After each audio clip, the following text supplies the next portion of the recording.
안녕하세요. 저는 30대 직장인입니다. 요즘 결혼 소식들이 여기저기에서 많이 들려오고 있는데요. 저 역시 한때는 결혼을 생각하던 사람이 있었답니다. 저는 어릴 적부터 결혼에 대한 로망이 전혀 없었어요. 그러다 보니 연애를 할 때도 막상 결혼 이야기가 나오기 시작하면 막연한 두려움이 있었죠.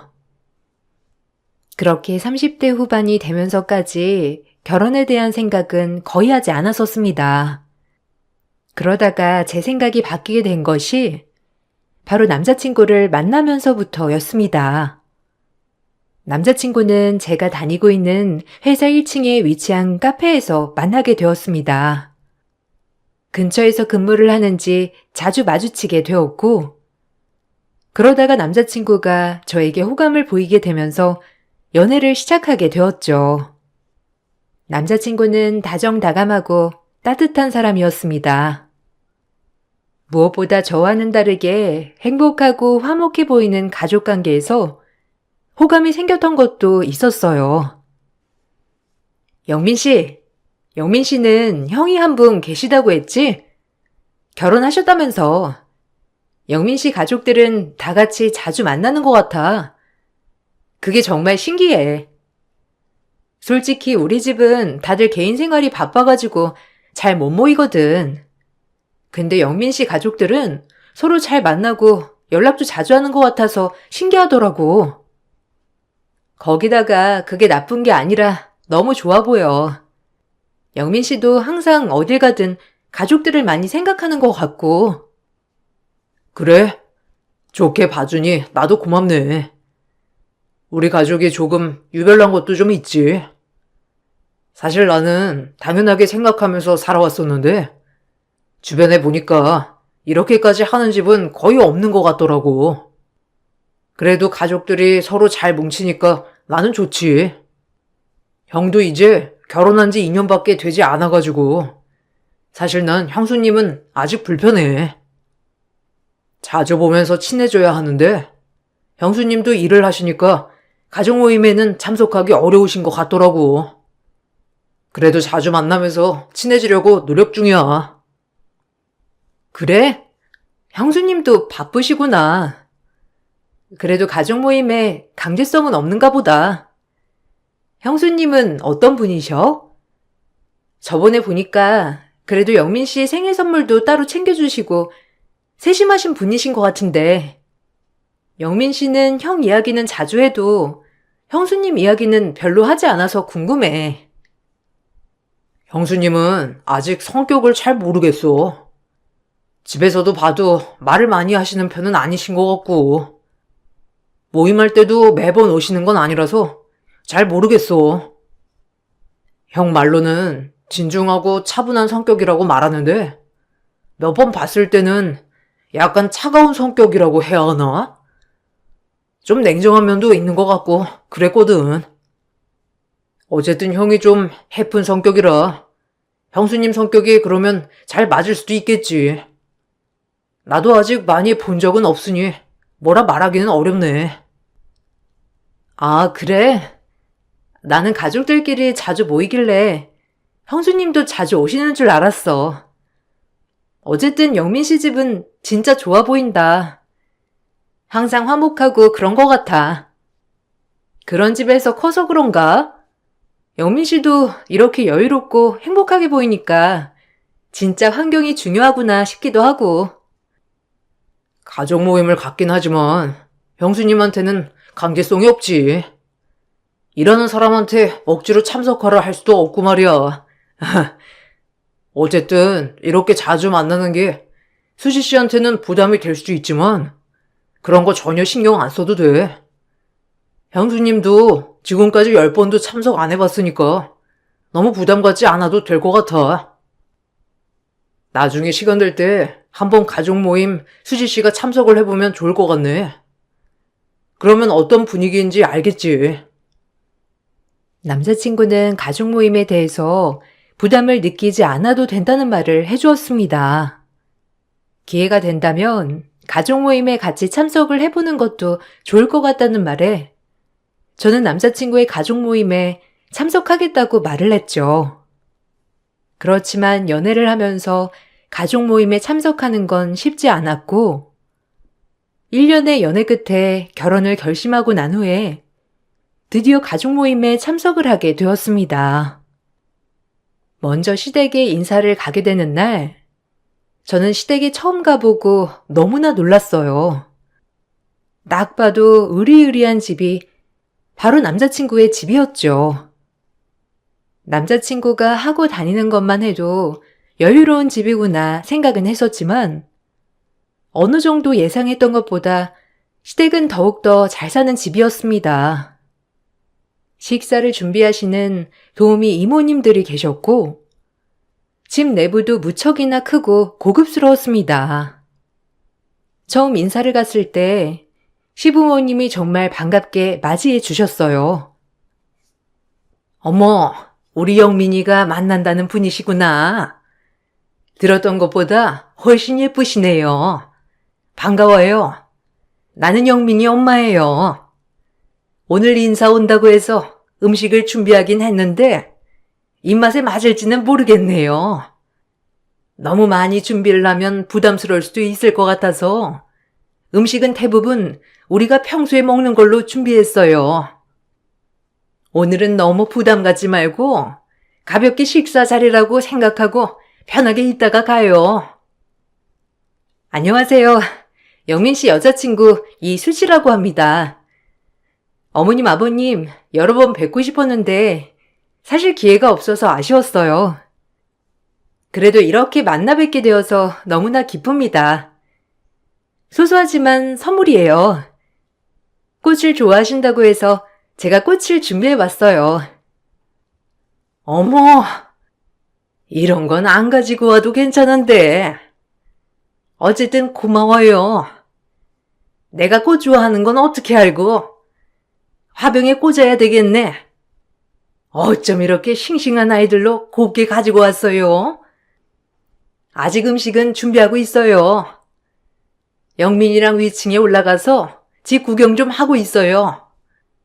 영민이 방은 2층에 있으니까 내려오지 말고 음식 다 준비되면 그때 말할 테니 내려와서 식사해요. 엄마, 오늘 많이 준비했겠네. 수지 씨가 엄마 아빠 선물로 어떤 걸 해야 할까 고민을 진짜 많이 했어. 내가 이것도 있고 저것도 있다고 해가지고 선물 고르는 게 생각보다 쉽지 않더라고. 엄마가 꽃 좋아한다고 하니까 새벽 시장도 다녀왔다니까. 이렇게 신경 많이 썼는데 엄마 아빠가 잘 봐줘. 수지 씨, 우리는 위층으로 올라가자. 내 방 구경 시켜줄게. 엄마, 준비 다 되면 말해줘요. 처음 봤던 시부모님의 인상은 너무나 온화하고 좋았습니다. 꽃 선물을 받고서는 환하게 기뻐하시는 모습이 지금도 선명하죠. 집안도 너무나 깔끔하고 고급스러운 곳이었습니다. 한눈에 봐도 잘 사는 집이구나 티가 나는 곳이었죠. 사실 저희 집에 비해서 너무나 잘 사는 집이었기 때문에 처음에는 결혼 허락을 받을 수나 있을까 싶었는데 생각보다 시부모님은 호탕하셨어요. 그래, 수지 씨는 직장에 다니고 있다고 했지? 영민이한테 들어보니까 일하는데 자부심도 크고 열심히 한다고 하더라고. 수지라고 불러도 되겠니? 앞으로 우리 집 사람이 될 거니까 편하게 말해도 되겠지? 아마 오면서 봤겠지만 우리가 사실 부족한 편은 아니라서 놀랐을 수도 있을 것 같아. 영미 언니한테도 말은 했는데 우리는 그런 거 전혀 신경 안 쓰니까 너무 부담스러워하지 말고. 네, 어머님 편하게 말씀하셔도 됩니다. 영민 씨가 부족함 없이 자랐을 것 같다고는 생각은 했었는데 생각보다 훨씬 좋은 가정이라서 놀랐어요. 영민 씨가 가족 모임도 자주 갖는다고 했거든요. 어머님, 아버님을 뵈니 영민 씨가 그동안 배려심도 깊고 여유로워 보이는 이유가 있었던 것 같네요. 사실 여기 오고 나니 어머님, 아버님께 제가 너무 부족해 보이진 않을까 걱정이 되네요. 아유, 너무 그렇게 부담 갖지 마. 우리는 그런 거 전혀 안 보니까. 우리 큰애도 그냥 평범한 집안 딸이었어. 우리는 사람 됨됨이 보니까 너무 신경 쓰지 말고. 그래, 결혼을 생각하고 있다고? 우리 영민이가 워낙 까다로워야 말이지. 나도 우리 아들이지만 우리 아들 취향 맞추기가 쉽지 않은데 수지는 괜찮니? 우리도 사실 사회생활이 너무 바쁘고 그러니까 가족들끼리 이렇게 얼굴 맞대고 있는 시간이 너무 없더라고. 그래서 가족 모임을 자주 하고 있어. 근데 그게 또 부담이 되면 안 되니까 그네는 거의 참석을 못하고 아들만 오고 있지. 맞아. 우리는 거의 형만 오고 형수님은 바빠가지고 참여를 잘 못해. 그것만 봐도 알겠지? 우리 부모님 꽉 막히신 분들이 아니니까 수지 씨도 너무 걱정하지 마. 참석 안 한다고 해서 서운해하고 그러시지 않으니까 걱정 안 해도 돼. 엄마 아빠 수지 씨 어때? 너무 괜찮은 사람이지? 사실 나는 일찍 결혼을 하고 싶은데 수지 씨는 집이랑 이런 게 다 걱정이라서 조금 천천히 준비하고 싶은가 봐. 어머, 그러니? 그런 거 전혀 걱정하지 않아도 되는데. 우리가 전세 주고 있는 건물이 있는데 마침 전세 계약이 조금 있으면 만료라서 거기 들어가서 살면 딱일 것 같은데 그건 어떠니? 요즘은 아무리 월급이 좋아도 집값이 보통 아니잖아. 이런 거 부모님이 도와주지 않으면 신혼집 마련하는 것도 쉽지 않고 부담 갖지 말고 어차피 영민이 주려고 했던 거 거기서 신혼생활 시작하면 될 것 같은데. 그래, 우리가 이미 준비한 집이 있으니 거기서 신혼생활을 하는 것도 좋을 것 같구나. 이번에 계약이 언제까지였지? 아, 빨리 끝나는 게 내후년 초인데 내년에 결혼을 한다고 하면 약간 틈이 생기긴 하겠구나. 그러면 여기서 당분간 살다가 분가를 하는 것도 나쁘지 않을 것 같은데. 나야 좋지. 수지 씨는 아무래도 불편할 수도 있지. 1년 정도라고 하지만 합가는 합가잖아. 그러니 불편하지 않겠어? 그런 건 나중에 우리도 차차 말을 해보고 결정할게요. 오늘은 간단하게 인사드리러 온 거니까 결혼 얘기는 차분하게 앞으로 하기로 하자고. 처음 인사를 간 자리에서 결혼 이야기가 나오게 되었고 합가에 대한 말이 나오게 되었습니다. 사실 합가에 대해서는 전혀 생각을 해본 적이 없어서 당황했지만 그나마 남자친구가 잘 대처를 해줘서 넘어갈 수 있었죠. 시댁에서는 1년 정도 합가를 하면서 살다가 분가를 하는 것이 좋겠다는 의견을 내시기도 했어요. 말을 들어보니 형내외도 1년 정도 합가를 하다가 분가를 했다고 하시더라고요. 그래서 그게 더 좋지 않을까 하는 말을 하셨죠. 그렇지만 저는 뭔가 불편한 생각이 들어서 합가를 섣불리 말을 할 수 없었어요. 영민 씨, 결혼 준비하면서 계속 합가 이야기가 나오는 게 솔직히 나는 좀 불편해. 나는 시부모님이랑 같이 살 생각이 없거든. 영민 씨한테도 자꾸 말을 하는데 아버님이랑 어머님은 자꾸 합가를 언급하시니까 이제는 안 될 것 같아. 혹시 영민 씨가 부모님께 말을 못하는 거야? 아니면 어머님, 아버님께서 그냥 무시하고 합가하길 원하시는 거야? 이건 확실하게 정해야 할 것 같아. 아니야. 부모님도 그냥 좋은 집이 있으니까 그런 말을 하시는 거지. 강요하는 건 아니야. 원래 지금 전세 주고 있는 건물이 있는데 거기 제일 위층이 계약 만료가 되면 내가 들어가서 살기로 했었거든. 형도 분가를 하고 나도 성인이니까 이제는 다 분가를 해야 한다고 생각하셨나 보더라고. 근데 내가 결혼한다고 하니까 이왕 이렇게 된 거 그 집에서 신혼살림 시작하면 좋겠다고 생각하신 거지. 근데 결혼을 하더라도 1년 정도 기간이 있으니까 그 기간 동안 다른 곳에서 돈 쓰기 전에 같이 생활도 하면서 친해지면 좋겠다고 생각을 하셨던 것 같아. 어머님, 아버님 말씀은 어떤 말씀인지는 알겠는데 그렇지만 이렇게 계속 말을 하시니까 나도 조금 불편하네. 아니면 전세 만기가 될 때까지 결혼식 연기를 하는 건 어떻게 생각해? 굳이 우리가 당장 같이 살아야 하는 것도 아니고 사실 우리가 꼭 그 집에 들어가서 신혼생활을 해야 하는 게 아니라면 처음부터 우리 둘 힘으로 집 마련하는 것도 나쁘지 않다고 생각해. 그렇긴 하지만 당신도 힘들게 집 구하고 싶진 않잖아. 부모님 입장에서는 돈을 조금이라도 아끼는 게 좋지 않을까 생각해서 말씀하시는 거야. 너무 불편하게 생각하지 말아줘. 엄마 아빠랑 밥 먹으면서 수지 씨도 봤잖아. 하나도 터치하지 않고 불편하게 하지 않는 거. 부모님이 잘 산다고 해서 그 부가 우리한테 내려올 거라고 생각할 수 있는 것도 아니잖아. 그러니 우리가 좀 더 아끼면서 살아갔으면 좋겠다는 생각에서 그렇게 말씀하시는 거야.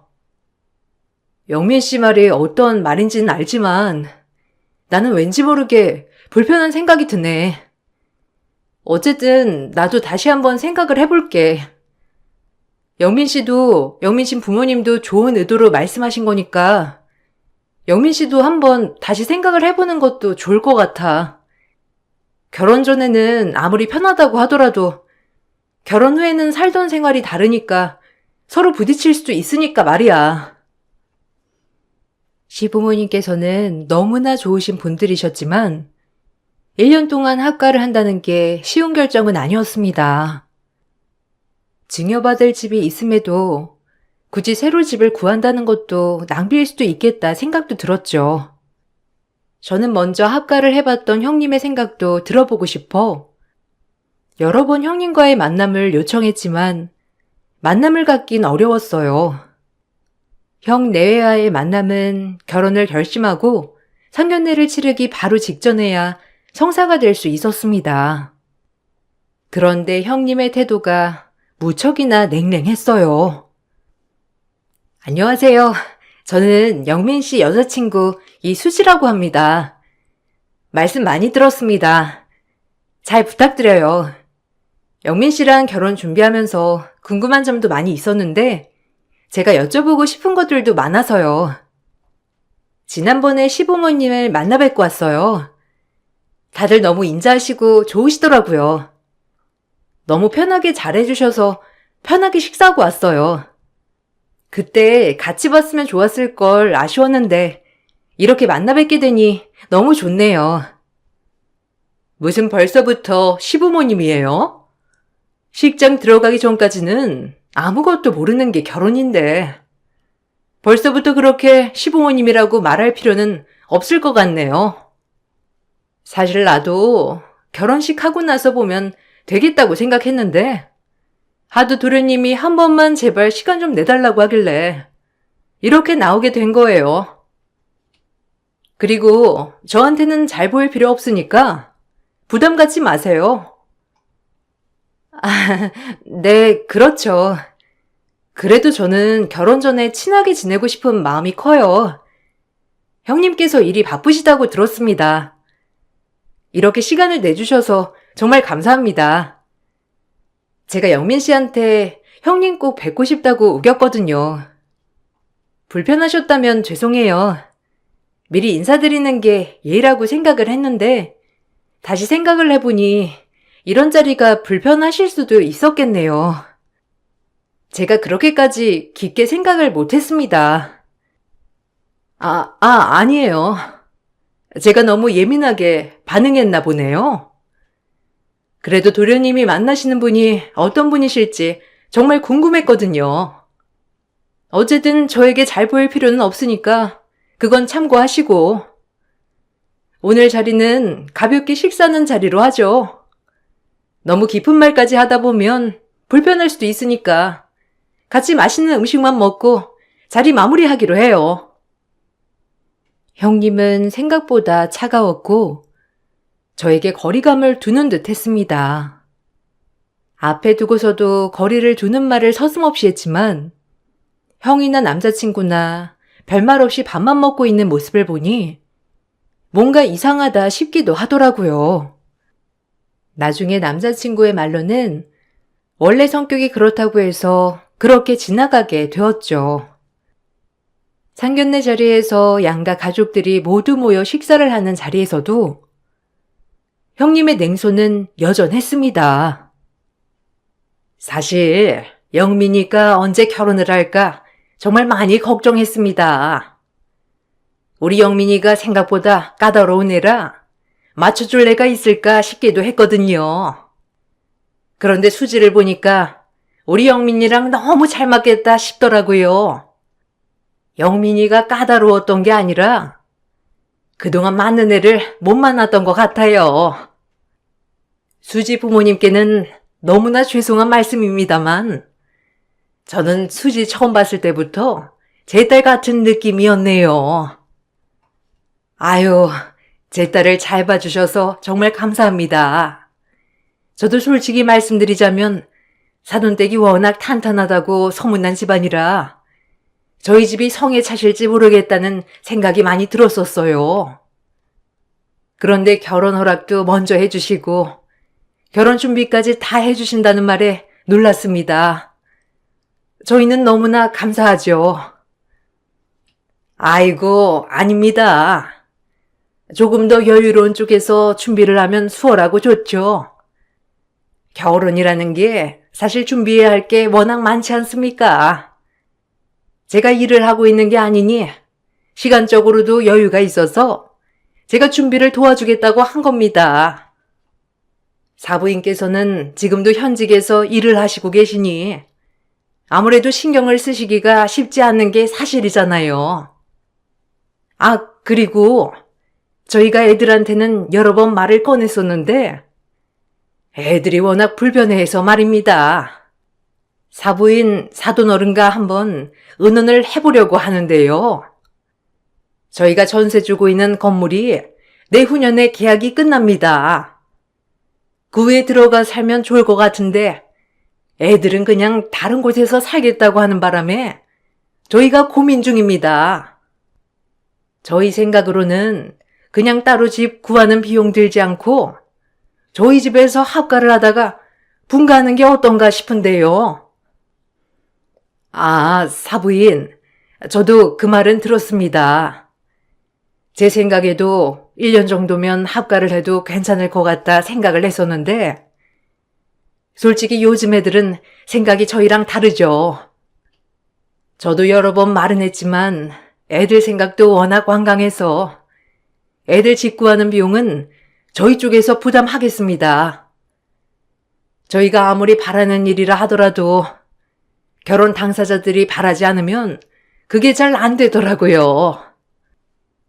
사돈어른, 한번 들어앉으면 발목에 줄을 달아서 도망 못 가게 하는 게 주인집 생각이더라고요. 잘 생각하셨습니다. 차라리 처음부터 주인집에 들어가지 않는 게 낫지 않겠어요? 처음에는 다들 좋은 말로 시작을 합니다. 그렇지만 그 뒤에 뭔 꿈꾸기 속을 숨겨놓았을지 알 수 없는 거니까요. 어머머, 얘가 농담이 좀 지나치구나. 아이고, 사돈, 죄송합니다. 우리 큰며느리가 상황에 맞지 않는 농담을 좀. 아참, 저희 큰애도 1년 합가했다가 분가했어요. 같이 더 살겠다고 하는 걸 제가 더 있으면 불편하다고 겨우겨우 분가시켰죠. 상견례에서도 시부모님은 합가 이야기를 꺼내셨습니다. 형님의 의미심장한 말을 듣고서는 약간 찝찝한 마음이 들기도 했지만 부모님께서도 상견례 이후 시부모님 말에 따르는 것이 나을 것 같다고 하셨죠. 저희는 고민을 하다가 합가를 하기로 결정을 했습니다. 그 후에 소식이 알려지자마자 전화가 온 건 형님이었죠. 어머, 형님, 어쩐 일로 전화를 주셨어요? 혹시 합가한다는 소식 때문에 전화해 주신 거예요? 저희 그냥 결혼하고 시댁으로 들어가려고요. 사실 어차피 전세 준 집으로 들어갈 거면 1년은 다른 곳에서 생활을 하면서 지출해야 하는데 사실 그것도 만만치 않겠더라고요. 저희 집에서도 그것 때문에 걱정 많이 하셔가지고 시부모님도 원하시고 남편도 그러고 싶어 하는 것 같아서 그렇게 하기로 했어요. 그 소식 듣고 전화하셨어요? 수지 씨, 왜 그런 선택을 한 거예요? 아니, 저번까지는 끝까지 안 들어가겠다고 한 거 아니었어요? 그럼 끝까지 들어가서 살지 않겠다고 해야지. 혹시 밖에서 사는 비용이 부담스러울 만큼 힘든 거예요? 아니, 도련님이랑 동서 월급에서 조금만 부담하면 되지 않아요? 굳이 합가를 해가지고 살아야 하는 이유가 뭐가 있어요? 동서, 그러지 말고 다시 한번 생각을 해봐요. 네? 그거야. 시부모님도 원하시고 저희 집에서도 그게 나을 것 같다고 하시고 남편도 솔직히 합가를 하는 게 좋을 것 같다고 해서 그런 거예요. 남편도 굳이 밖에서 돈을 쓸 필요가 뭐가 있냐고 하고 저도 그렇게 생각을 하게 되니까 선택한 건데. 형님 근데 왜 그러시는 거예요? 혹시 저한테 하고 싶으신 말이 있으신 거예요? 그런 거라면 지금 말씀을 해주세요. 제가 아무리 말을 해도 수지 씨가 이해를 할 수 있겠어요? 그냥 한번 겪어보시는 것이 더 좋을 것 같네요. 제가 말을 한다고 해서 와닿는 것도 아니고 어쨌든 여러 번 시댁 가보시고 겪어보세요. 시간이 지나면 제가 무슨 말을 한 건지 아실 거예요. 형님은 저에게 의미심장한 말을 남기고 전화를 끊었죠. 형님의 말에 찝찝했던 저는 결혼식을 올리기 전에 여러 번 시댁을 가봐야 되겠다 생각이 들었습니다.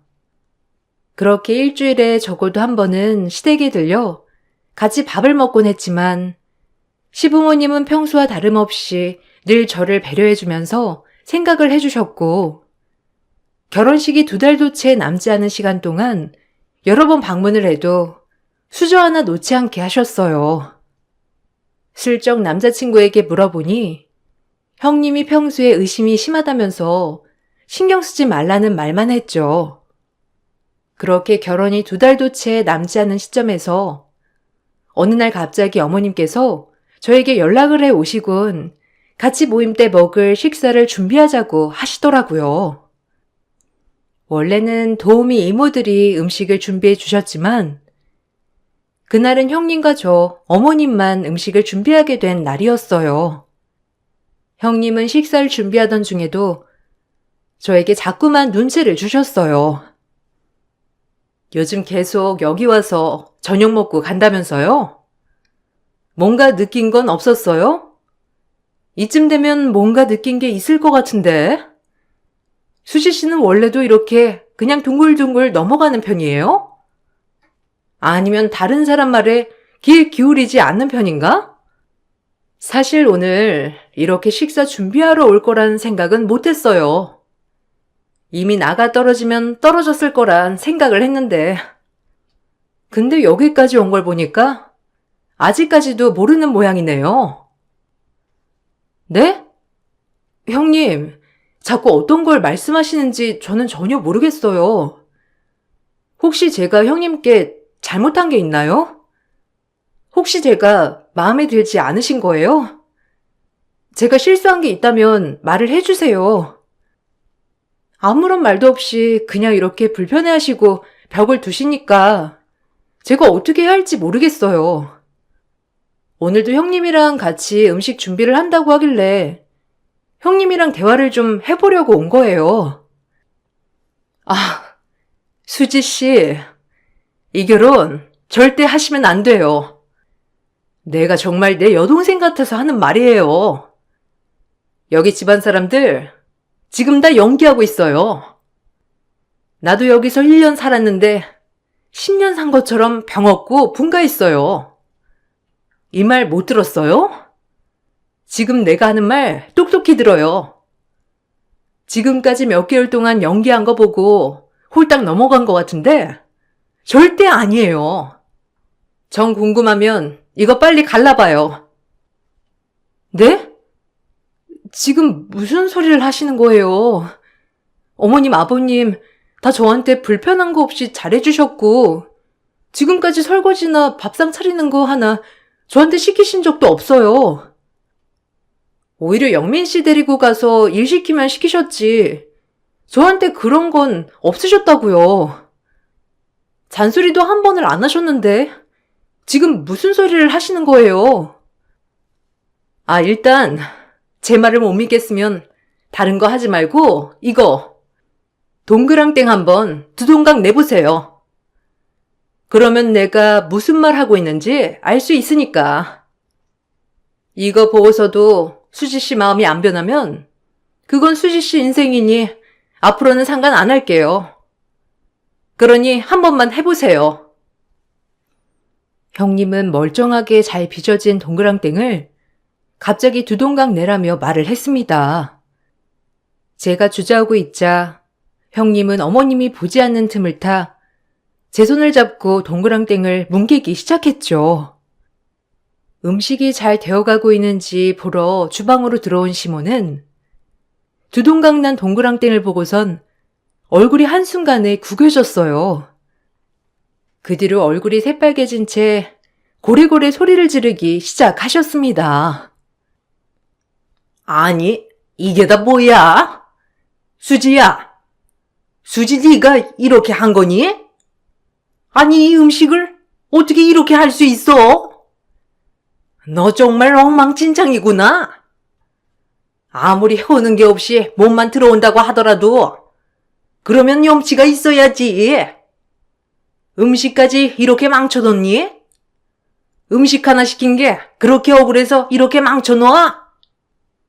너 정말 할 줄 아는 게 있기나 하는 거니? 지금껏 음식 얻어 처먹을 줄이나 알았지? 다 만들어진 동그랑땡 하나 제대로 붙일 줄을 모르니? 네? 아니, 어머님. 그게 아니라요. 어머님 일단 진정하세요. 갑자기 이렇게 화내시니 제가 너무 당황스러워가지고 일단 본사진 건 제가 처리할게요. 그리고 아직 동그랑땡 많이 남아있으니까 제가 다시 잘 붙여볼게요. 어머님 일단 진정하시고. 진정하긴 뭘 진정해? 너 이따위 살림 솜씨로 분가하겠다고 난리 피운 거야? 동그랑땡 하나 지지는 걸 할 줄 몰라가지고 어떻게 살림을 하겠다고 하니? 아이고, 내가 그래서 합가하자고 한 건데 너는 이딴 솜씨 가지고 있으니 분가하겠다 고집을 피운 거구나. 안 되겠다. 너 앞으로 분가하지 말고 살림 잘할 때까지 우리 집에서 살림이나 배워라. 일도 때려치우고. 너 결혼하면 도우미들 오지 말라고 할 테니까 네가 우리 집 살림 좀 해봐. 네? 어머님, 그게 무슨 소리신지. 어머님, 겨우 동그랑땡 가지고 분가를 하지 말라고 하시다니요. 갑자기 왜 분가를 하지 말라고 하시는 거예요? 동그랑땡 갈라진 건 제가 실수한 거예요. 제가 이거 다시 붙여서 만들 테니까 어머님 일단 진정하시고 제 말 좀 들어보세요. 내가 네 말을 왜 들어? 얘가 시애미가 말하는데 또박또박 말대꾸를 하네. 너 지금 결혼식 2달밖에 안 남았다고 막 나가자는 거냐? 네가 아직 결혼도 안 했는데 벌써부터 나한테 큰 소리나 치고. 지금 뭐 하자는 거야? 아주 큰 것이나 작은 것이나 제대로 된 애가 한 명이 없어. 시모는 더욱 크게 화를 내면서 소리를 치더니 주방을 나가버리셨죠. 당황해 벙쪄 있던 저의 손을 끌고 형님은 집 밖으로 나와 카페를 향했습니다. 그곳에서 형님이 해주신 말은 아직까지도 똑똑히 기억이 날 정도로 너무나 놀라운 말이었죠. 수지 씨, 내가 수지 씨 좋은 사람인 것 같아서 말해준 거야. 솔직히 지금껏 도련님이 데리고 오는 여자들이 거기서 거기라 이번에도 그렇게 했거니 싶었거든.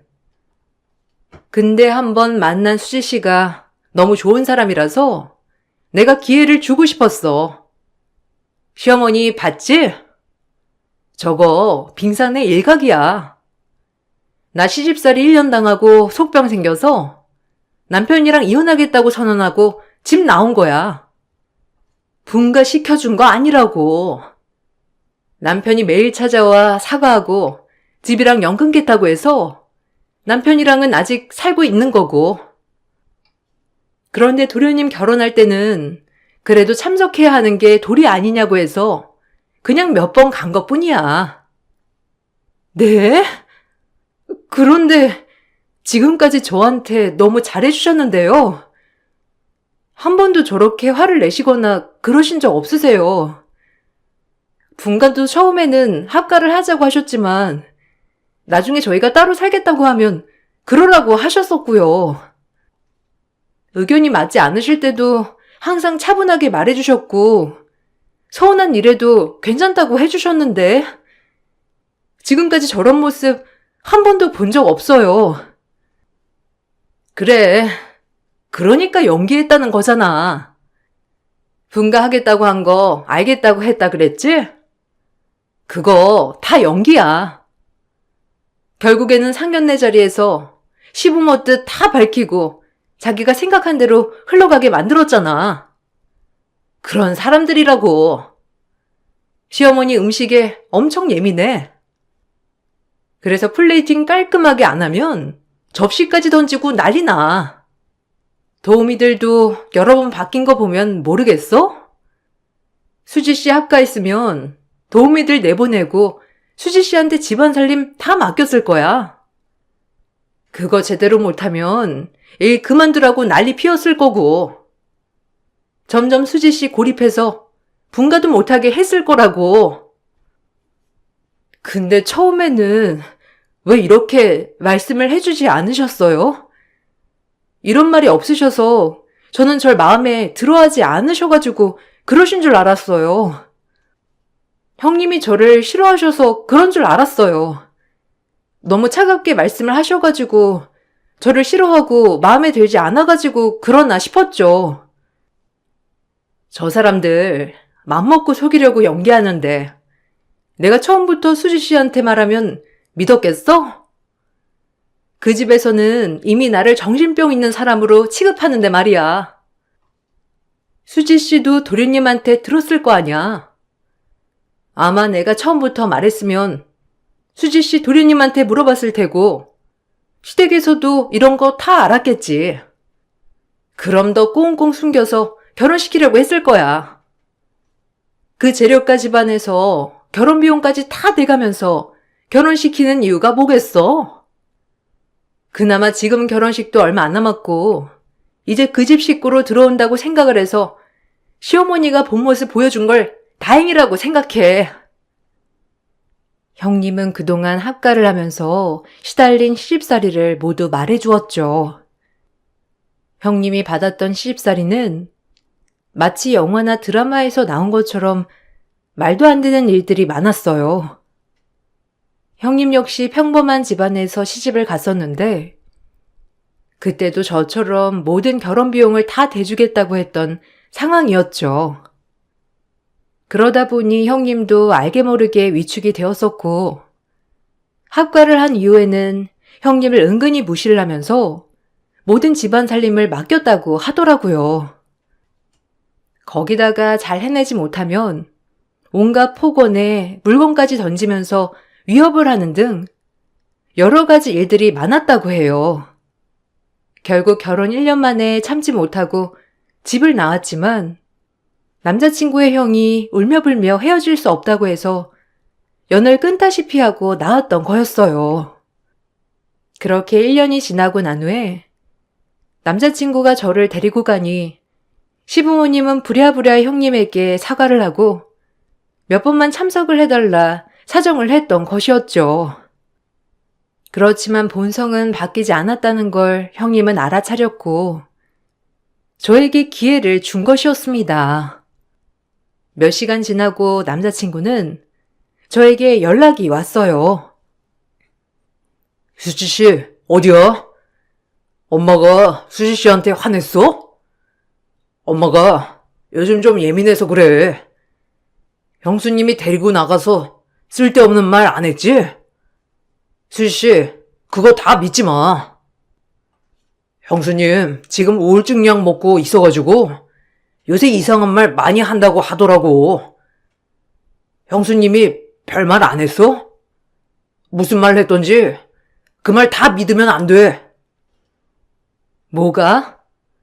어머님이 형님 괴롭힌 얘기 말하는 거야? 아니면 접시 던진 얘기 말하는 거야? 지금껏 내 앞에서 다들 그렇게 연기하느라 힘들었겠다. 나 오늘 진짜 깜짝 놀랐어. 겨우 동그랑땡 두 동강 냈다고 그 앞에서 그렇게 나를 무시하고 소리를 치시더라. 그게 본 모습이었네. 앞으로 내가 겪어야 할 일이라고 생각하니까 눈앞이 캄캄했어. 아, 왜 그래? 우리 이제 결혼식 얼마 안 남았어. 이제 와서 결혼식 취소할 수도 없고 엄마도 너무 미안해하고 있어. 우리 엄마 원래 이런 사람 아니야. 함부로 소리 지르고 그런 사람 아닌데 요즘 따라 예민해서 그런 것 같아. 엄마가 사과하고 싶다고 하니까 집으로 다시 와. 오해는 풀어야지. 나 그 집에 앞으로 갈 일 없을 거야. 전부터 궁금했는데 형님이 왜 가족 모임에 참석을 안 했는지 알 것 같네. 매번 도우미 이모들도 자꾸 바뀌어서 신기했는데 왜 그런지 알겠어. 난 그 집에 다시는 한 발자국도 들어가고 싶지 않아. 그 집에 어울리는 사람이 있을진 전혀 모르겠네. 결혼이 내일이든 내일 모레든 상관없어. 당신이랑은 이 결혼 안 해. 이게 무슨 소리야? 미안해. 내가 잘못했어. 그러면 우리 합가하지 말고 분가해서 살자. 그러면 괜찮잖아. 엄마 자주 안 보면 괜찮을 거야. 엄마도 오늘 일 말하면 분가하는 거 별다른 말 없이 허락해 줄 거야. 미안해. 내가 미안해. 그러니까 결혼 안 하자는 말은 하지 마. 당신이랑 결혼 안 해. 내 앞이 캄캄한 게 딱 보이는데 당신이랑 어떻게 결혼하니? 그 집안 노예로 들어가라고? 난 절대 못하니까 전 결혼하고 싶으면 다른 사람 찾아봐. 결혼식이고 뭐고 다 취소할 거다. 앞으로 나한테 연락도 하지 마. 남자친구뿐만 아니라 어머님, 아버님 모두 저에게 연락이 계속 왔지만 저는 받지 않았어요. 파혼 소문이 동네에 퍼지게 되면서 파혼 이유에 대한 소문도 나기 시작했죠. 전 동시에 남자친구에게 위자료 청구를 진행했습니다. 처음에는 결혼 비용을 다 대줄 것처럼 하더니 나중에 집을 해준다고 하시면서 저희 집 쪽에서 모든 결혼 비용을 먼저 지불하도록 유도했기 때문에 그것에 대한 청구를 진행했죠. 남자친구 측에서는 제가 먼저 일방적인 파혼을 요구했다며 배상을 해줄 수 없다고 했지만 배상은 받아들여지게 되었습니다. 끝까지 자신들의 잘못이 무엇인지 제대로 알지 못하는 꼴을 보면서 기가 막히고 이제서라도 발을 뺄 수 있어 다행이다 싶더라고요. 그러던 중 형님이 그동안의 시모의 부당 대우로 인한 이혼 소송을 제기하면서 이번 파혼의 이유도 시모의 시집살이에 있다는 것이 밝혀지게 되었죠. 동네에서도 떵떵거리던 재력가 집안이지만 겸손하고 배려심 깊은 집안으로 유명했던 남자친구의 집안 이미지는 한순간에 몰락했습니다. 결국 그 집을 처분하고 다른 지역으로 이사를 갔다고 하더라고요. 그렇게 저는 결혼을 하지 않게 되었습니다. 아직까지도 남자친구는 다시 만나자는 연락을 해오곤 있지만 모두 받지 않고 있는 상황이에요. 간간히 형님께서 연락이 오시는데 오히려 이혼을 하고서 더 잘 지내고 계시는 것 같더라고요.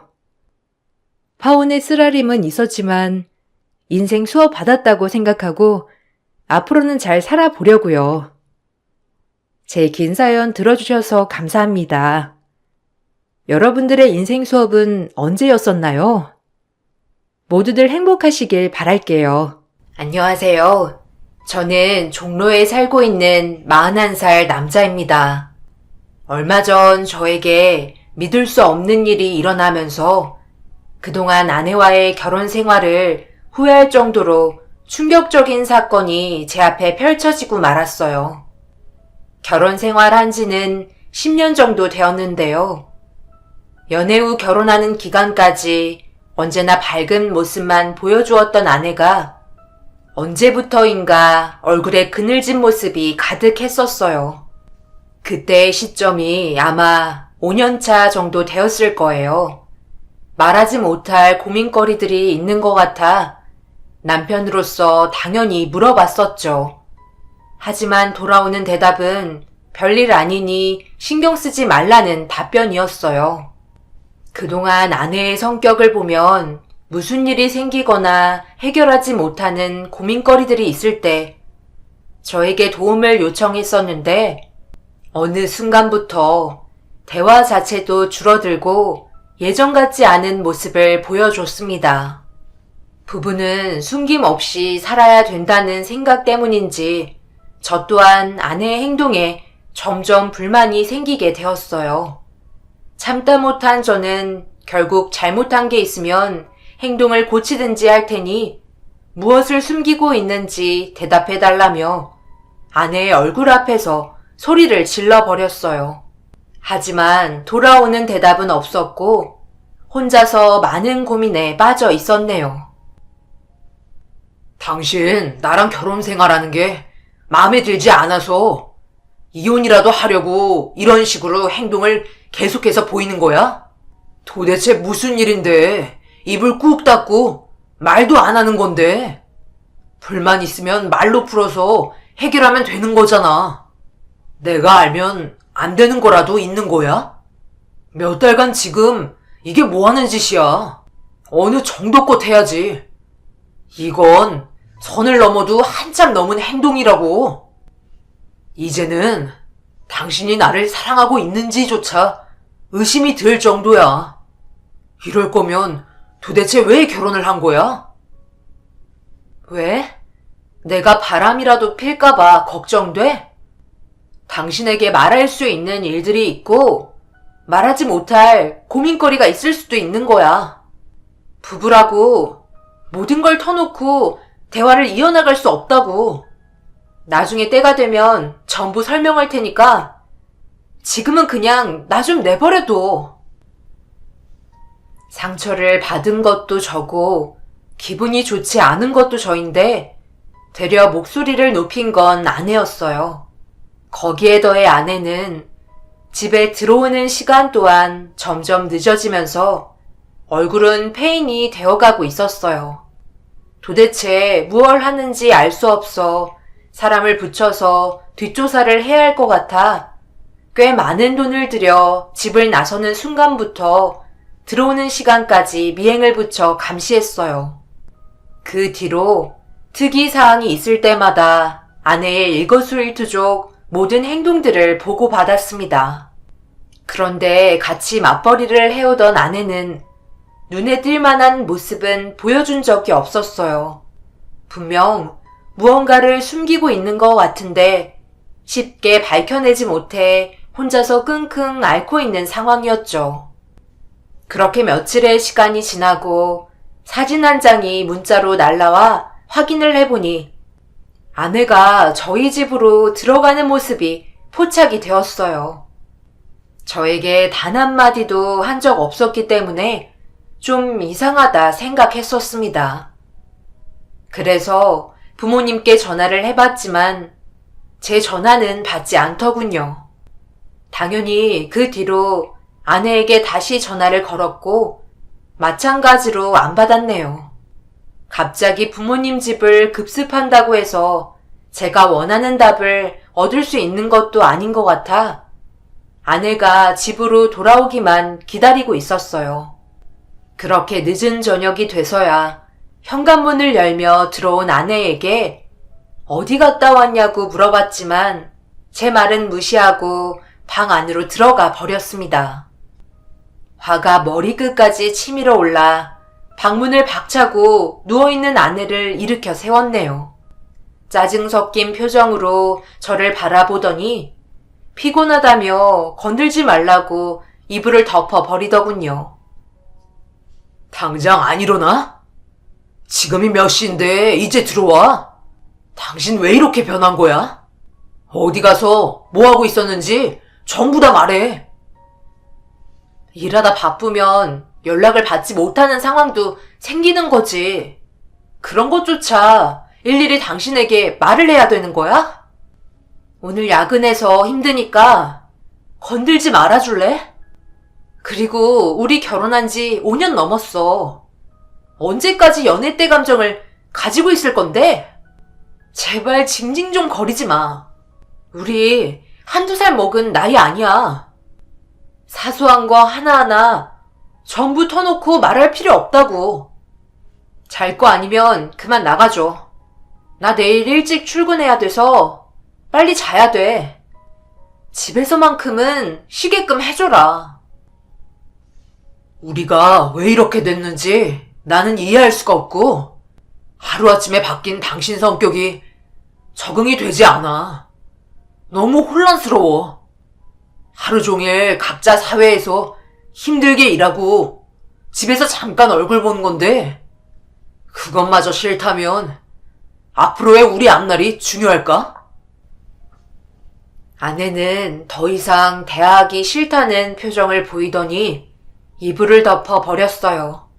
그 모습에 실망도 많이 했지만 이렇게까지 변해버린 아내에게 분명 말하지 못할 이유가 있을 거라고 생각해 베란다로 나와 부모님께 다시 전화를 걸었습니다.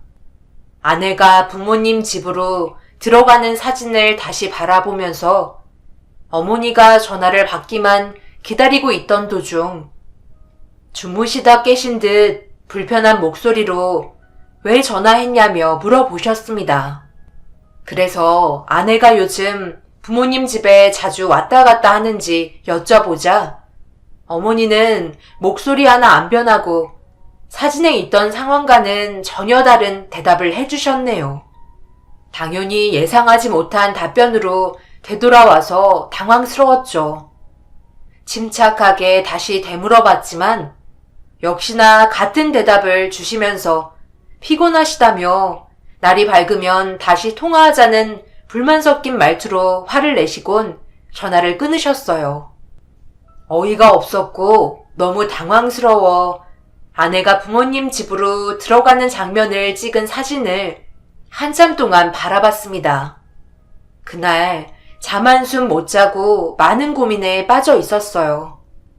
분명 부모님도 그렇고 아내 또한 저에게 무언가를 숨기고 있는 게 확실하다는 걸 알 수 있었거든요. 그래서 좀 더 신중하게 조사해보는 게 좋을 것 같아 묵묵히 아내의 행동을 지켜보며 제대로 된 증거가 나올 때까지 때를 기다렸습니다. 그렇게 서로는 거리를 두며 관심도 끊어버린 채 묵묵히 자신의 할 일만 해오던 어느 날 한동안 별다른 이상한 점을 발견하지 못해 속만 끓고 있었는데 아내가 다른 남자와 일상적인 데이트를 하고 있는 사진들이 제 핸드폰으로 전송이 되었어요.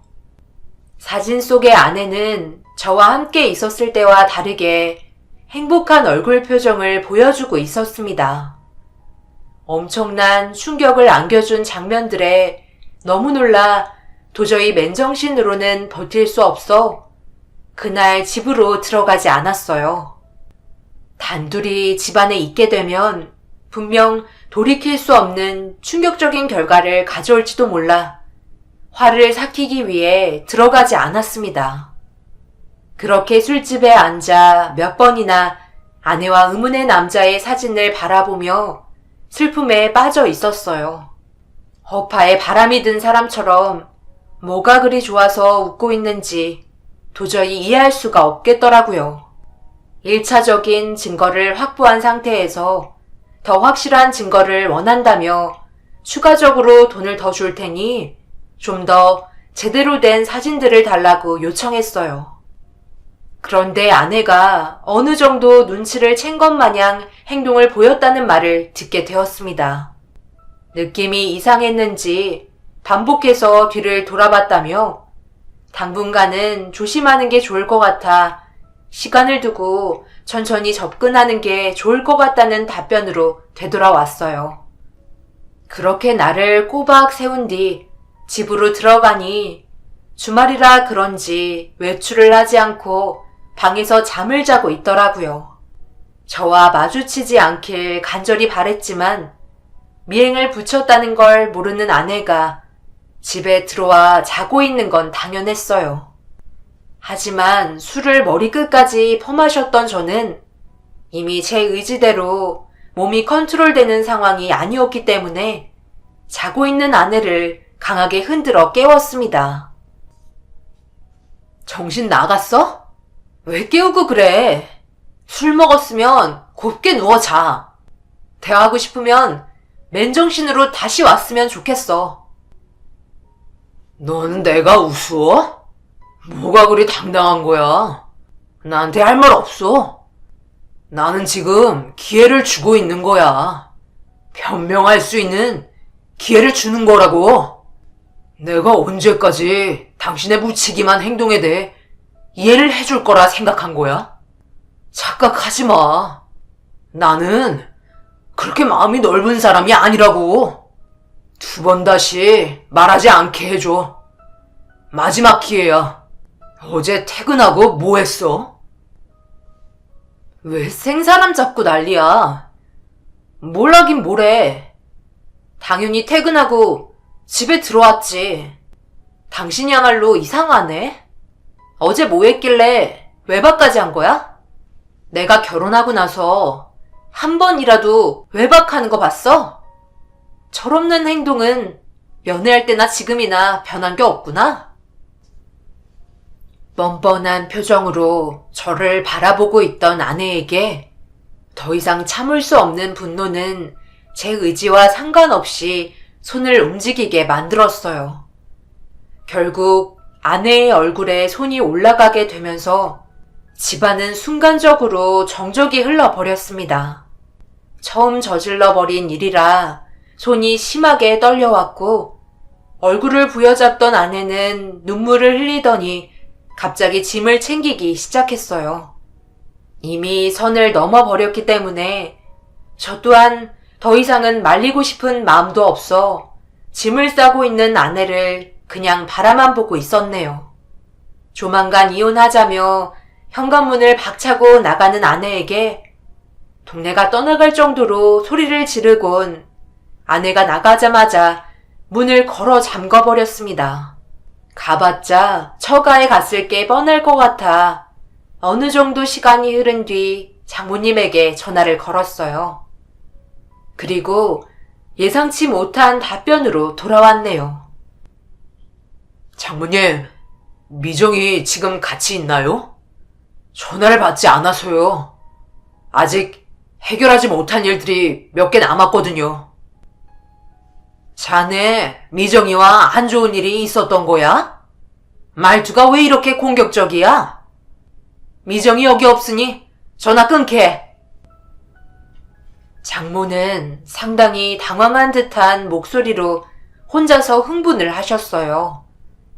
저는 분명 화가 난 목소리로 미정이를 찾은 게 아니었는데 제가 한 질문에 대해 과하다 싶을 정도로 예민하게 받아들였습니다.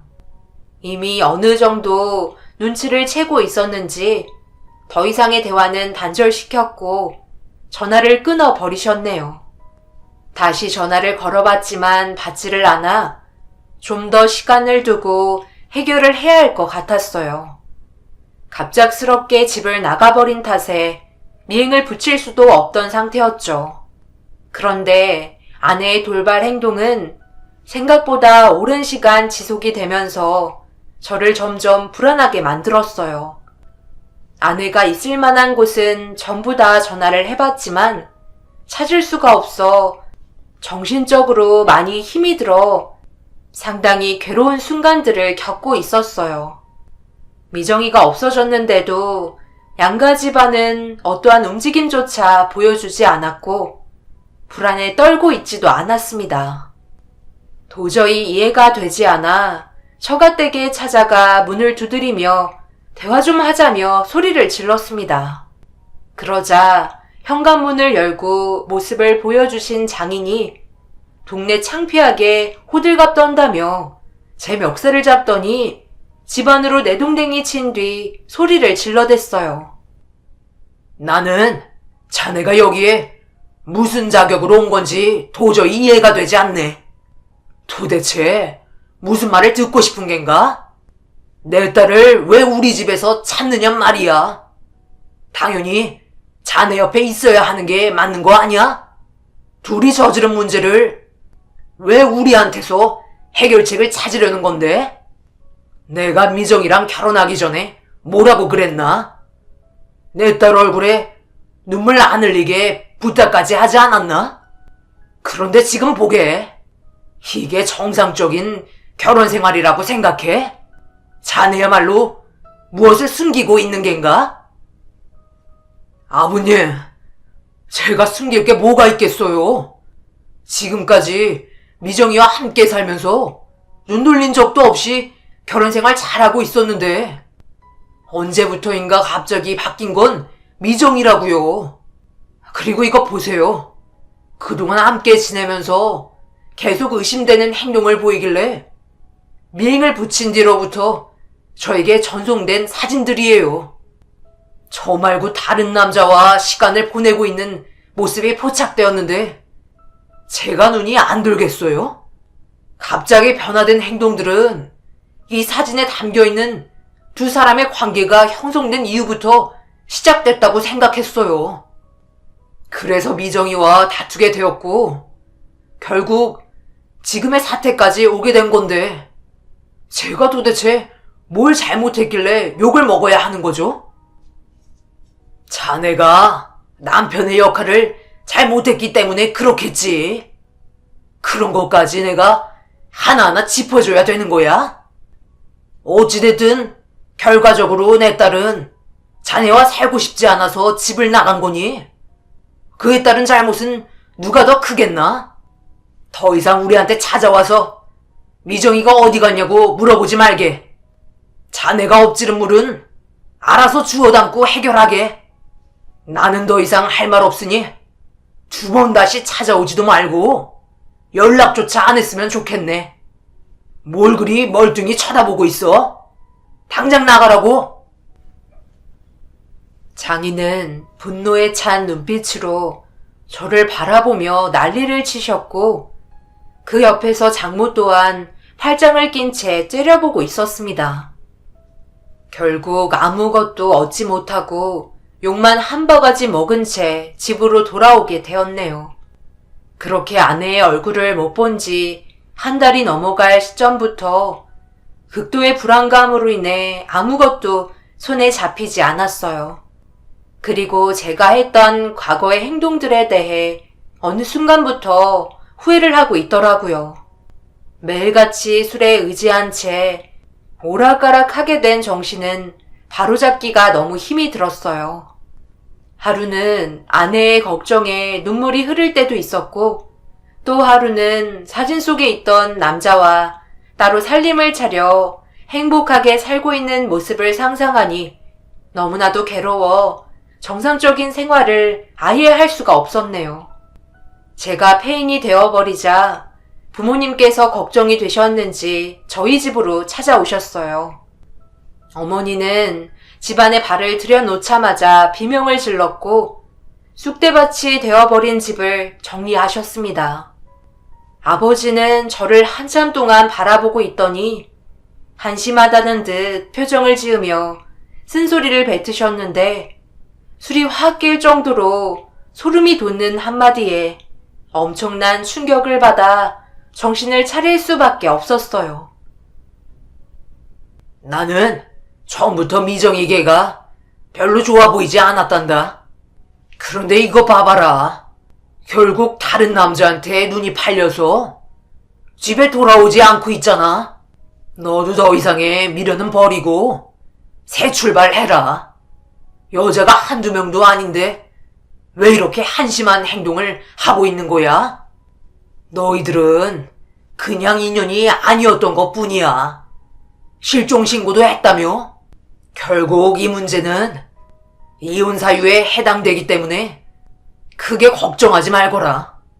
한번 바람 피운 사람들은 그거에 맞들려 두 번은 쉽다고 하더라. 그러니 미행을 붙였을 때 싹을 잘라버렸어야지. 왜 혼자 앓고 있었던 거야? 그런 성격 보면 너희 엄마랑 똑 닮았다니까. 갑자기 왜 내 얘기가 나와요? 무조건 안 좋은 건 날 닮은 거예요? 저러니 내가 같이 살고 싶지가 않은 거야. 재혁이도 미정이를 사랑했기 때문에 고민이 많아서 그런 건데 왜 그걸 가지고 한심하게 바라봐요? 갑자기 두 분이서 언성을 높이며 다투고 계셨지만 어느 순간부터 아버지가 하는 말은 제 귀에 들어오지 않았어요. 그 이유는 한 번도 부모님에게 미행을 붙였다고 얘기한 적이 없었거든요. 아버지는 자기가 무슨 말을 했는지도 모르는 듯 어머니와 다투고 계시길래 자연스럽게 두 분을 말리면서 장인어른과 언제 통화 한번 한 적이 있냐고 물어봤어요. 아버지는 미정이 때문에 맨날 술에 취해 있는 저를 보고 있는 게 너무 마음이 아파 전화조차 하고 싶지 않았다며 한 번도 통화를 한 적이 없었다는 말을 하셨습니다. 온몸에 닭살이 돋으면서 소름이 끼쳤어요. 장인에게 전화한 적도 없는데 미행을 붙였다는 사실을 어떻게 알았는지 의문이 들었죠. 아버지는 자신이 무슨 말을 했는지도 모르는 듯 어머니와 다시 다투기 시작하셨고 그런 모습을 보고 있던 도중 예전에 아내가 부모님 집으로 들어가던 모습이 찍힌 사진이 기억에서 떠올랐습니다. 그때 아내와 부모님 사이에 제가 모르는 무언가가 있을 거라는 확신이 들어 철저하게 계획을 해서 밝혀내야만 했어요. 그 끝이 불행일지라도 저한테 숨기면서까지 잘못된 행동을 저질렀다면 그건 절대 용서할 수 없었습니다. 그렇게 부모님의 뒷조사를 시작하면서 단서를 찾아내려 많은 시간을 소모했어요. 하지만 딱히 의심이 될 만한 행동들을 보여주지 않아 답답한 마음과 점점 불안해지는 제 자신을 보고 있던 도중 아내가 참 원망스럽게 다가오더라고요. 부부란 어떠한 문제거리가 있어도 함께 헤쳐나가야 하는데 자취를 감추면서까지 저에게 말을 할 수 없었던 이유가 납득이 되지 않았습니다. 도대체 얼마나 곤란한 상황이었길래 그동안 말하지 못하고 혼자서 소가리를 했는지 하루라도 빨리 밝혀내고 싶었죠. 하지만 마음처럼 제가 원하는 답은 쉽게 얻을 수 없었어요. 아내와 떨어져 있는 시간은 점점 길어지기만 할 뿐 큰 소득 없이 증거를 확보하지 못해 괴로워하던 어느 날 장모에게 전화 한 통이 걸려왔어요. 급하게 할 말이 있다며 약속 장소로 나와달라는 다급한 목소리에 전송된 문자를 확인한 후 장모가 올 때까지 기다리고 있었습니다.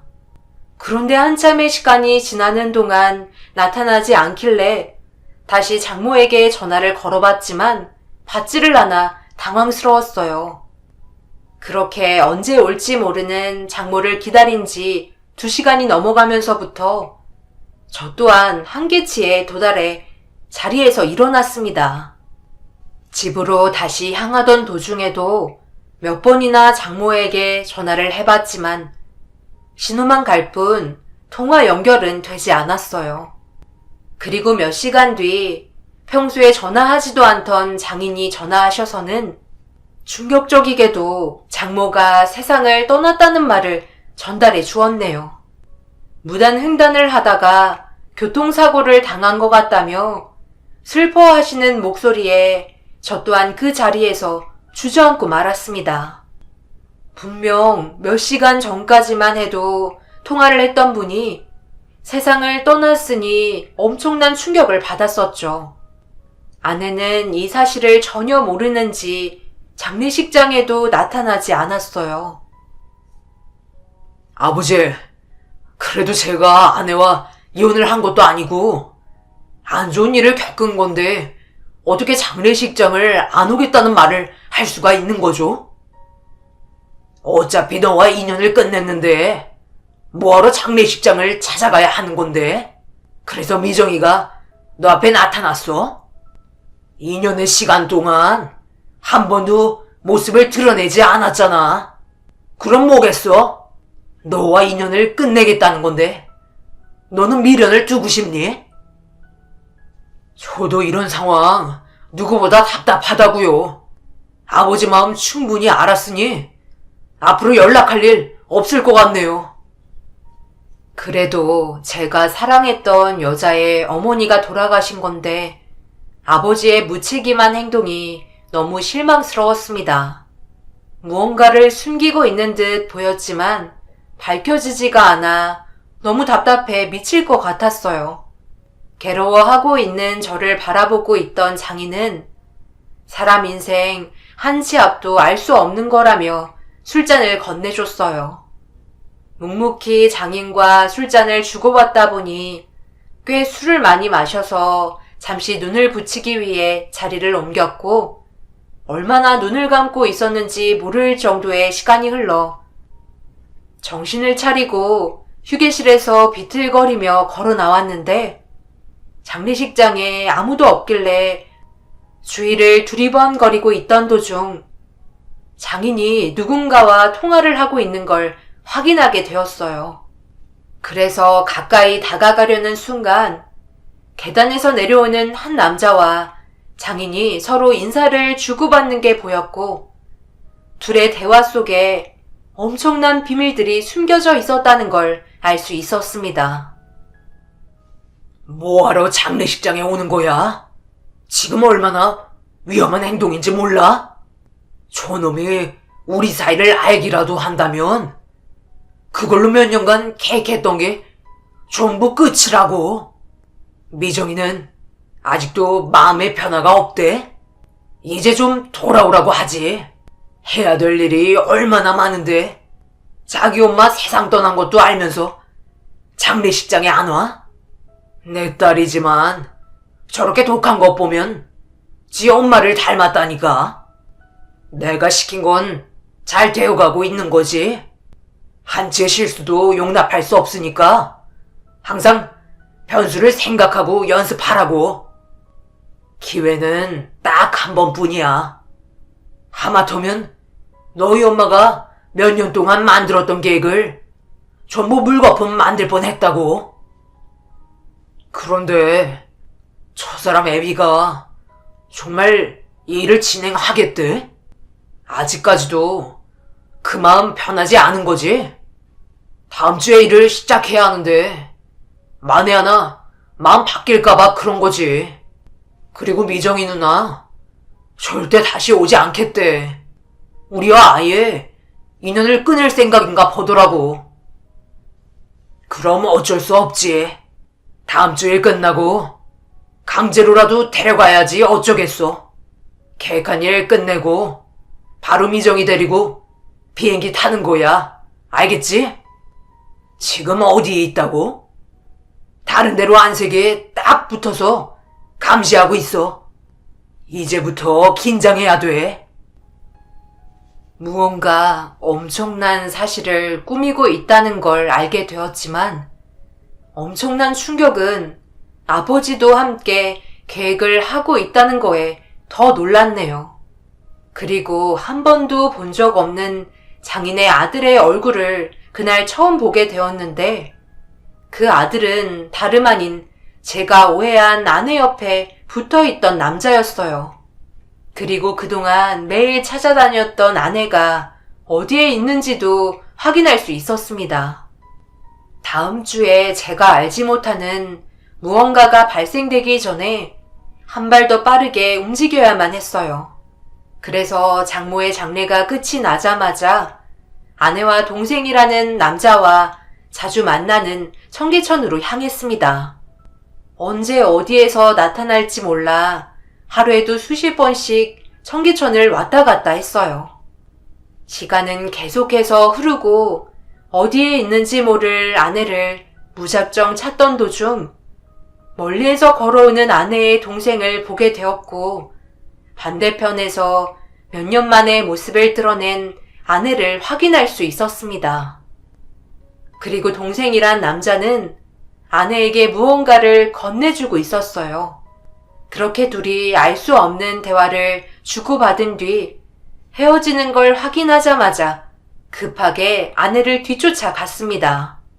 길거리의 거린처럼 하나도 가꾸지 않은 추레한 모습을 한 아내는 갑자기 제자리에 멈추더니 동생이란 남자가 건넨 서류 봉투를 살펴보고 있었고 멈추어선 아내에게 뒤에서 이름을 부르자 멈칫하더니 고개를 돌려 저를 확인하자마자 놀란 듯 급하게 도망치고 있었습니다.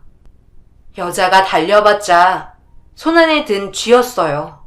순식간에 따라붙어 아내의 팔을 잡자 저를 밀치더니 들고 있던 한 장의 서류를 구겨서 삼키려 애쓰고 있길래 입안으로 들어간 서류를 힘겹게 입을 벌려 서류 종이를 꺼냈고 돌려달라고 외치던 아내를 뿌리치고 안에 있는 내용을 살펴봤네요.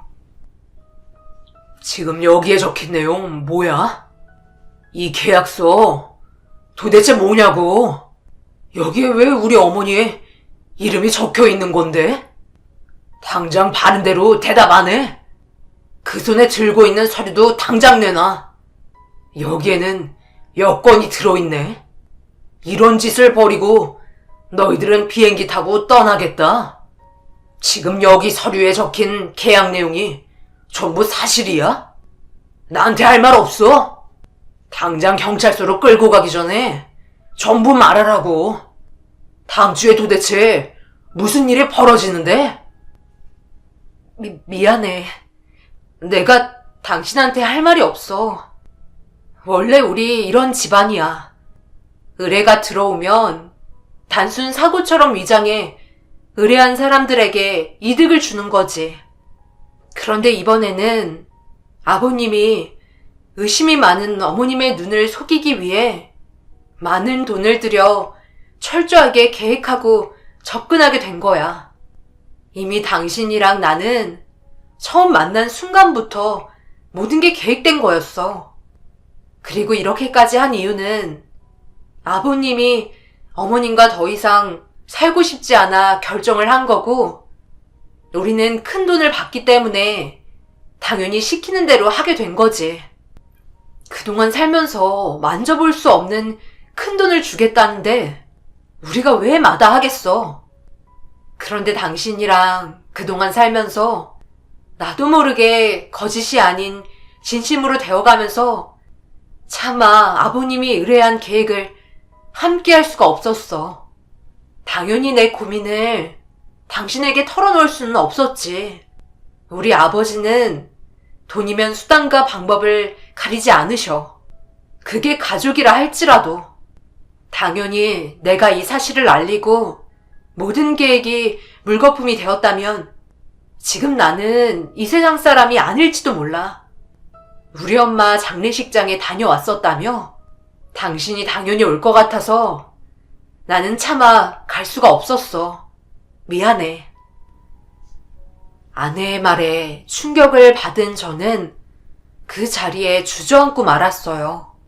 아내는 뭔가 불안한 표정을 계속 보이며 자리를 옮기길 원했고 제가 이를 그르칠까봐 따로 감시까지 붙여놓은 상태라며 곧 벌어질 일들에 대해 상당히 예민해 있는 장인을 무서워하고 있었습니다. 그래서 몸을 숨긴 뒤 제 차로 들어와 좀 더 자세한 내용을 들을 수 있었습니다. 아버지는 그동안 어머니와 살면서 정신적인 스트레스를 많이 받고 있었는지 서로 성격이 맞지 않아 몇 번이고 이혼을 하려 했지만 어머니 몰래 만나오고 있던 여자와 점점 더 깊은 관계로 발전하게 되면서 둘이 함께 살기 위해 모든 걸 계획했던 거였어요. 그동안 함께 살면서 저도 많이 느낀 건 외할아버지께서 아버지를 많이 무시하셨던 기억이 있습니다. 가진 게 별로 없던 아버지가 어머니와 만나 많은 걸 누렸지만 어머니를 진심으로 사랑하기보단 돈을 더 사랑하셨기 때문에 자신의 감정을 숨긴 채 함께 지내오고 있었던 거였죠. 그렇다고 두 분의 관계가 심각할 정도로 안 좋을 거라고 자식의 입장에서는 속 깊이 알 수는 없었어요. 그런데 이런 일을 저지를 정도로 아버지는 어머니와의 관계에서 상당히 불만이 많았던 것 같았어요. 그래서 저희가 결혼했을 때는 좋게 받아주셨지만 아내가 이탈을 하고 나서 계획에 차질이 생기니 바로 본색을 드러낸 거였죠. 저도 다른 여자를 만나고 있다는 건 전혀 알지 못했었는데 오랜 기간 계획을 한 걸 보면 아버지의 내면이 얼마나 곪아 있었는지 충분히 알 수 있었습니다. 아내가 알려준 사고 위치는 어머니가 자주 다니시던 꽃집이었어요. 아버지가 차로 내려다 주시면 뒤에서 아내의 동생이 오토바이를 타고 나타나는 계획이었죠. 온몸에 소름이 돋은 상태로 아내가 집어삼키려던 서류를 다시 살펴보았습니다. 제 손은 부들부들 떨렸고 도저히 아버지를 용서할 수 없어 아내를 데리고 집으로 향했어요. 부모님 집으로 향하는 동안 장모님 또한 아내와 마찬가지로 함께했던 세월과 제가 받게 될 상처가 너무 클 것 같아 모든 사실을 말해주려다 장인이 알아차리면서 도망치던 도중 사고가 나게 된 것도 알 수 있었네요. 가는 도중에도 계속해서 미안하다며 용서해달라고 눈물을 흘리고 있는 아내에게 무슨 말을 해야 할지 몰라 묵묵히 집으로 향했습니다. 그리고 경찰에게 전화를 걸어 대충 상황을 알린 뒤 혹시 모를 일을 대비해 도움을 요청했어요. 그렇게 아내와 함께 부모님 집에 도착했고 현관문이 열리자마자 아내의 얼굴을 본 아버지는 사색이 돼선 뒷걸음질을 치더니 어디론가 전화를 하려고 급하게 핸드폰을 움켜쥐길래 빼서 던져버렸네요. 그동안 제가 알고 있던 아버지 맞아요? 어떻게 이런 말도 안 되는 일들을 계획할 수 있는 거죠? 어머니, 저희 왔어요. 빨리 나와보세요. 제 아내 미정이가 할 말이 있다고 찾아왔네요. 아버지, 다음 주에 정말 일을 저지르려 하신 거예요? 네가 무슨 말을 하는지 도저히 모르겠는데 지금 애비는 급하게 약속이 생겨서 나가봐야 하니 너희들끼리 시간을 나누도록 해라. 그리고 이런 식으로 행동하는 거 옳지 않아. 전화 한 통 없이 무턱대고 찾아오면 어쩌자는 거야? 지금 나가봤자 소용없어요. 벌써 제가 경찰서에 전부 연락을 취해놓은 상태예요. 곧바로 경찰서에 가고 싶으세요? 미정아, 너 그동안 어디 있었던 거야? 이게 뭐하는 짓이니? 그동안 재혁이가 얼마나 힘들어 했는지 알아? 어머니, 죄송해요. 그동안 찾아뵙고 싶었는데 그렇게 할 수가 없었어요. 앞으로 제가 하는 말에 마음의 준비를 하시는 게 좋을 것 같아요. 저도 더 이상은 이렇게 살고 싶지 않아 재혁 씨랑 같이 온 거예요. 그동안 어머님을 속여서 정말 죄송합니다. 아내는 그동안의 계획에 대해 하나도 빠짐없이 전부 사실대로 말해 주었어요. 아버지는 불안해하더니 전부 거짓말이라고 소리를 치며 그 자리에서 벗어나길 원하셨습니다. 제가 현관문을 막고 끝까지 들으라며 소리를 질렀어요. 결국 아버지는 다른 여자와 살림을 차리기 위해 모든 일을 꾸민 사실에 주저앉아 버렸고 아내가 가지고 있던 서류의 계약서의 내용에 결국 오열을 하고 말았네요. 거기에는 아버지의 도장과 사인이 찍혀 있었습니다. 그리고 아버지의 계획이 문제없이 끝나게 되면 장인의 통장에 20억이 꽂히는 계약서였어요. 어머니는 결국 정신을 잃게 되었고 밖에서 대기하고 있던 경찰에게 다시 전화를 걸어 아버지를 연행하게 되었습니다. 그와 동시에 어머니는 응급실에 실려갔고 아내는 경찰에게 자기가 범인이라고 털어놓으면서 장인과 처남이 있던 위치를 알려주었어요. 결국 모두 계획적인 범행을 저지르려다 꼬리가 밟히고 말았습니다. 모두들 법적인 처벌을 면할 수가 없었어요. 아내가 범인이지만 증인으로도 역할을 했기 때문에 더 이상 발뺌할 수가 없었고 그전에도 제가 알지 못했던 여러 개의 사건도 털어놓게 되면서 아내의 식구들은 징역을 면할 수 없었습니다. 아버지 또한 계획적인 범행에 징역을 받게 되었고 어머니는 이혼을 할 수 있었네요. 저 또한 아내와 이혼 처리 절차를 밟았습니다. 몇 년 만에 만난 아내였는데 충격적인 사실을 털어놓으면서 어머니를 위험에서 구해주었으니 천만다행이라고 생각되네요. 만약 그때 만나지 않았다면 어머니는 이 세상 사람이 아니었겠죠.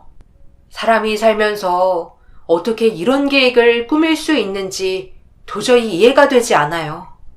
그래도 저희 부모님 오랜 기간 울고 웃으며 함께 보낸 세월이 있는데 어머니가 가지고 있는 재산과 다른 여자와의 살림을 차리고 싶어 오랜 기간 계획을 꾸몄다는 게 엄청난 충격이었네요. 이래서 가족도 믿지 말라는 말이 나오는 것 같아요. 돈과 여자 앞에서는 정말 오랜 기간 함께한 세월 아무것도 아닌 듯 합니다. 제 사연을 들어주신 여러분들, 마지막으로 하고 싶은 말은 무언가를 얻기 위해 작정하고 접근하면 속수무책으로 당할 수밖에 없는 게 현실입니다. 그러니 자기 자신 외에는 언제든지 꼭 의심을 해보시기 바랍니다. 이런 일들이 실제로 벌어지고 있다는 거에 더 큰 충격이네요. 여러분들의 인생에 언제나 축복이 함께하길 바라며 제 사연을 마치겠습니다. 감사합니다. 안녕하세요. 저는 얼마 전에 예비신랑과 파혼을 하게 된 30대 여자입니다. 결혼을 앞두고 이런 문제가 생겼다는 게 참 안타깝긴 하지만 그래도 결혼을 하기 전에 그 사람들에 대해 미리 알게 돼서 천만다행이라고 생각합니다. 예비신랑과 2년 만났었는데요. 서로 일이 바빠서 거의 주말에만 보다 보니 싸우는 일은 거의 없었고 좋은 관계 유지하면서 지내왔었어요. 그러다 보니 서로 좀 더 애틋한 감정이 생기면서 자연스럽게 결혼 얘기까지 나오게 되었습니다. 2년의 시간 동안 서로를 충분히 알아갔다고 생각했어요. 그래서 결혼 얘기가 나왔을 때도 큰 거부감 없이 대화가 잘 통했고 양가 집안에 인사를 드리는 것부터 계획을 세우게 되었습니다. 저희 부모님께서는 일정이 많이 바쁘셔서 우선적으로 예비신랑 부모님을 먼저 찾아뵙기로 결정을 내리게 되었어요. 그런데 큰 무리 없이 결혼을 허락받을 수 있을 줄 알았던 제 생각과 다르게 예비시댁에서 전혀 예상 못한 전개를 맞닥뜨렸어요. 평범한 집안인 줄 알았는데 처음 느껴보는 사람들의 성격이 저를 당황스럽게 만들었습니다. 먼저 현관문을 열고 예비시댁에 들어가자마자 시부가 저를 반겨주셨는데 예비 시부의 한마디가 저를 당황스럽게 만들었어요. 보통은 초면에 가볍게 인사를 주고받는 게 보편적인데 예비 시부는 저를 위아래로 훑어보시더라고요. 저를 바라보는 시선이 상당히 불편했었고 음흉한 눈빛은 온몸에 소름이 돋을 만큼 기분이 안 좋았습니다. 그렇게 1차적으로 시부와 인사를 나눈 뒤 구두를 벗고 거실로 들어가자 예비 신우가 저를 반겨주더라고요. 그런데 예비 신우의 첫마디를 듣는 순간 경악을 했고 제 두 귀를 의심할 정도로 또 한 번 충격을 받았습니다.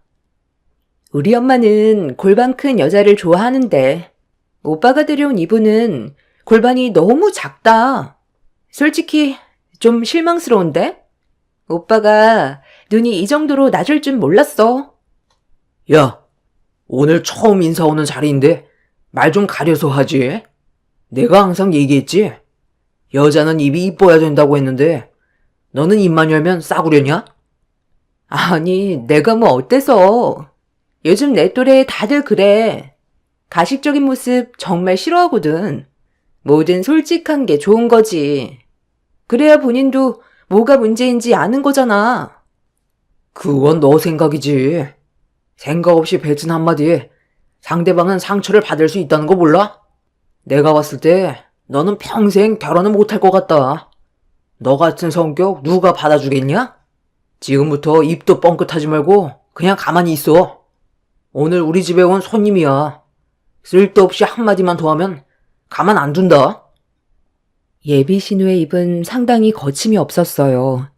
생각하고 있는 걸 필터링하지 않고 그냥 입 밖으로 뱉었습니다. 살면서 처음 본 성격이라 많이 당황스러웠었죠. 그런데 예비 시부와 신우는 약과였어요. 예비 시모가 주방에서 앞치마를 두르고 걸어 나오는 순간 경악을 금치 못했습니다. 저에게 앞치마를 던지면서 뒤집게도 건네주더라고요. 얼떨결에 받았는데 예비 시모가 저에게 건넨 한마디는 요리를 못하면 결혼을 허락해 줄 수 없다면서 당장 주방으로 따라 들어오라면서 먼저 들어가시더라고요. 예비 신랑은 무슨 첫날부터 얼굴을 보자마자 주방으로 들어가냐고 목소리를 높였지만 이미 예비 시모는 주방에서 나오지 않고 한창 음식을 만들고 있어서 안 들어갈 수가 없었어요. 그렇게 예비 시모 옆에서 시키는 대로 도와드리면서 음식을 만들기 시작했는데 예비 시모가 앞치마를 벗더라고요. 그리고 의자에 앉더니 저보고 음식을 만들어 보라면서 시키셨습니다. 하나같이 멀쩡한 사람이 없는 것 같아 당황스러웠고 앞치마를 두르고 있는 제 자신을 보니 이게 뭐 하는 짓인가 싶더라고요. 저는 그냥 간단하게 인사를 드리러 온 것뿐이었는데 결혼식도 하지 않은 저에게 일을 시키는 시모 행동이 어이가 없었지만 그렇다고 실은 내색하기에도 그래서 그냥 예비 시모가 시키는 대로 음식을 만들었어요. 그렇게 땀 흘리면서 힘들게 음식을 만든 뒤에 자리에 앉아 겨우 식사를 할 수가 있었어요. 그리고 시작된 질문 공세에 음식이 입에 들어가는지 코에 들어가는지 모를 정도로 정신이 없었습니다. 이 정도 음식이면 그래도 내 아들 굶기지는 않겠네. 그런데 내가 듣기론 사업을 한다고 들었는데 돈벌이가 꽤 된다면서 요즘도 내 일이 그렇게 잘 되나? 아유, 말도 마. 손님이 줄지어 들어온다던데? 나도 조만간 가서 관리 좀 받아야 되겠다. 그렇게 해도 되는 거죠? 오늘 인사 온 거 우리 오빠랑 결혼하려고 온 거면 이제부터 식구나 다름없는 거지. 안 그래요? 우리 엄마는 좋겠네. 그래도 매번 관리받을 수 있잖아. 내일이 은근 비싸다니까. 오빠랑 결혼하면 새언니한테 용돈도 받을 수 있는 건가? 밥부터 좀 먹으면 안 될까? 오늘 다들 왜 그래? 가볍게 인사만 하려고 온 건데 왜 이렇게 부담을 줘요? 엄마 때문에 이러다 결혼도 못하겠어. 나도 며느리 덕 좀 봐야지. 남자들도 관리 받으러 자주 오나? 나도 이참에 며느리한테 관리 좀 받아볼까? 용돈도 좀 받고 그래야 살맛나지 않겠어? 예비시댁에 인사를 오자마자 남자친구와 결혼하고 싶은 생각이 싹 사라져 버렸어요. 제가 네일숍을 운영하고 있긴 하지만 손님이 그렇게 많은 것도 아닌데 남자친구가 너무 과장되게 얘기를 해놓은 상태였어요. 예비시댁에 들어오면서부터 계속 난감한 상황만 발생이 되고 있어서 기분이 상당히 안 좋았어요. 처음에는 그래도 웃으려고도 했었는데 예비시댁이 손님을 대하는 행동이 상식 이하인 것 같아 표정 관리가 안 되기 시작했고 더는 있고 싶지도 않았습니다. 그렇게 억지 웃음을 보이면서 시간을 보낸 뒤 겨우 인사를 드리고 빠져나올 수 있었는데 저를 집에까지 바래다 주겠다고 따라 나온 예비신랑과 현관문을 나서자마자 곧장 공원으로 향했어요. 이 문제에 심각하게 대화를 해야만 되는 상황이었습니다. 예비신랑은 제가 어떤 감정 상태였는지 전혀 눈치를 못 채고 있었어요. 아까 우리 집에서 화난 거 있었어? 갑자기 표정 관리 안 되는 거 보니까 나도 난감하더라고. 그래도 최대한 좋게 풀어보려 했는데 네가 급격하게 말수가 적어지다 보니까 우리 엄마가 많이 불편해하는 것 같더라. 그래도 우리 가족들 상당히 밝고 괜찮지? 다들 솔직해서 그렇지. 성격은 정말 좋아. 너는 분위기 파악이 전혀 안 돼? 내가 왜 기분이 안 좋은 것 같아? 거짓말은 하지 말았어야지. 너무 과장되게 얘기해서 내가 할 말을 잃었잖아. 내일 봤는데 무슨 줄까지 선다고 그래. 나에 대해 좋게 얘기해 주려 했던 건 고마운데 너무 과장되게 얘기하면 실망도 크다는 거 몰라? 네일숍에 왔다가 파리만 날리는 모습 본다면 얼마나 실망을 하시겠어. 그리고 당신 가족들과 나는 성격이 너무 안 맞는 것 같아. 내가 항상 하는 말이 뭐야? 오버하지 말라고 했잖아. 이제 어떻게 할 거야? 당신 가족들 전부 내가 일하는 곳으로 온다잖아. 가볍게 인사하러 왔다가 상처만 받고 돌아가는 것 같아. 나 솔직히 이번에 당신 가족들 보고 결혼에 대해 다시 생각해 보려고. 나는 차분하고 상식이 통하는 집안 사람들과 결혼하고 싶지. 좀 전에처럼 상대방에 대한 배려도 없이 말 함부로 하는 거 너무 서운했어. 우리 관계 다시 진지하게 생각해보자. 나 지금 너무 놀라서 진정 좀 시켜야 할 것 같으니까 그만 집으로 돌아가. 나중에 전화할게. 우리 집안 그렇게 특이하지 않아. 순수해서 말을 걸러서 하지 못하는 것뿐이지. 너한테 나쁜 감정 전혀 없으니까 일단 진정하고 기분 좀 가라앉혀. 아무리 좋게 생각해 보려 해도 납득이 되지 않았어요. 예비신랑은 자기 가족을 안 좋게 바라보는 게 싫었는지 애써 포장을 하려 했지만 제 기분이 달라지는 건 없었어요. 그날 이후 결혼에 대해 다시 고민을 하게 되면서부터 예비신랑에 대한 마음도 변화되기 시작했습니다. 제가 예전과는 다른 모습을 보이자 예비신랑은 결혼을 하지 못할까봐 걱정스러웠는지 보통은 주말에만 만났는데 평일에도 늦은 시간에 네일숍에 찾아왔어요. 최대한 분위기를 반전시켜 제 기분을 풀어주려고 많은 노력을 기울였습니다. 예비신랑에 대한 감정이 완전히 접힌 건 아니었기 때문에 저에게 지속적인 모습을 보여주면서 조금씩 안 좋았던 감정이 풀리기 시작했어요. 그렇게 어느 정도 화가 가라앉게 되자 다시 진지하게 대화를 이어나갔고 앞으로 어떻게 시댁 식구들을 대할지 고민을 털어놨어요. 예비신랑은 자기가 알아서 다 한다고 저보곤 전혀 신경 쓰지 말라고 얘기했지만 분명 똑같은 일이 반복이 될 게 뻔해 보였어요. 예비신랑이 시댁 식구들의 문제점에 대해 설명한다고 해서 달라질 것 같지는 않았어요. 그래서 이런 문제에 대해 친정엄마와 진지하게 대화를 해봤는데 엄마도 예비신랑을 한번 보고 싶다며 조만간 시간을 잡을 테니 그때 얼굴 보면서 밥이나 한 끼 하자고 하길래 부모님께서 저녁에 시간이 되는 날로 일정을 잡게 되었습니다. 예비신랑은 저희 부모님께 인사드릴 날만 손꼽아 기다렸다면서 한껏 기대에 부풀었어요. 비록 예비시댁 식구들이 마음에 들진 않았지만 그래도 예비신랑만큼은 저와 꽤 오래 만나왔었고 서로 마음이 맞는 걸 확인했었기 때문에 예비신랑 하나 보고 결혼할지도 고민을 했었어요. 시댁 식구들이야 제가 서로 어느 정도 노력하면 정리가 될 것 같았는데 저녁 약속을 잡게 되었던 날 예비신랑을 데리고 저희 집으로 가기 위해 골목으로 들어선 순간 예비 남편의 얼굴 표정이 일그러지기 시작했어요. 왜 그래?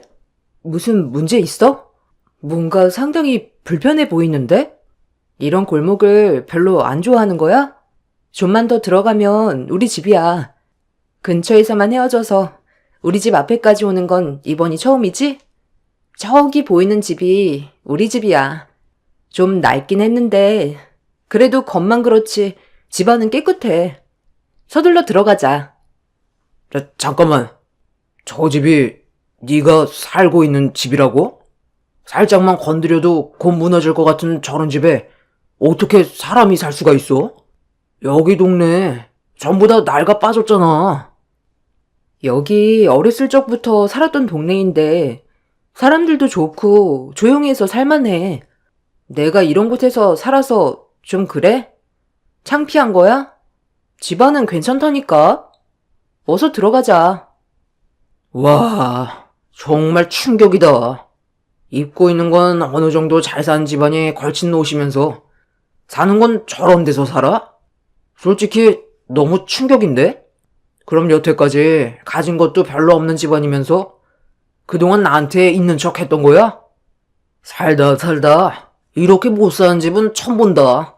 우리 집안을 너무 무시하길래 너는 얼마나 잘난 집안인지 정말 궁금했거든? 그런데 진짜 보잘것없는 집안이네. 내가 그동안 여러 여자를 만나봤지만 그 시간들이 헛되다고 생각한 적 단 한 번도 없었거든? 그런데 내가 너랑 만나면서 보낸 시간이 오늘 이 집을 보는 순간 정말 아깝게 느껴진다. 가진 것도 집불도 없는 집안이면서 우리 가족을 욕해? 뭐라고? 너 지금 말 다 했어? 저 집이 어때서? 우리 부모님이 결혼하시고 처음 장만한 집이고 많은 추억이 담긴 곳인데 어떻게 그런 말을 할 수가 있어? 집이 전부는 아니잖아. 나 지금 너무 당황스러운 거 알아? 지금 그동안 알지 못했던 모습을 봐서 어떤 식으로 얘기해야 될지 모르겠어. 너 원래 이런 사람이었니? 너야말로 이런 식으로 남자들 꼬셨냐?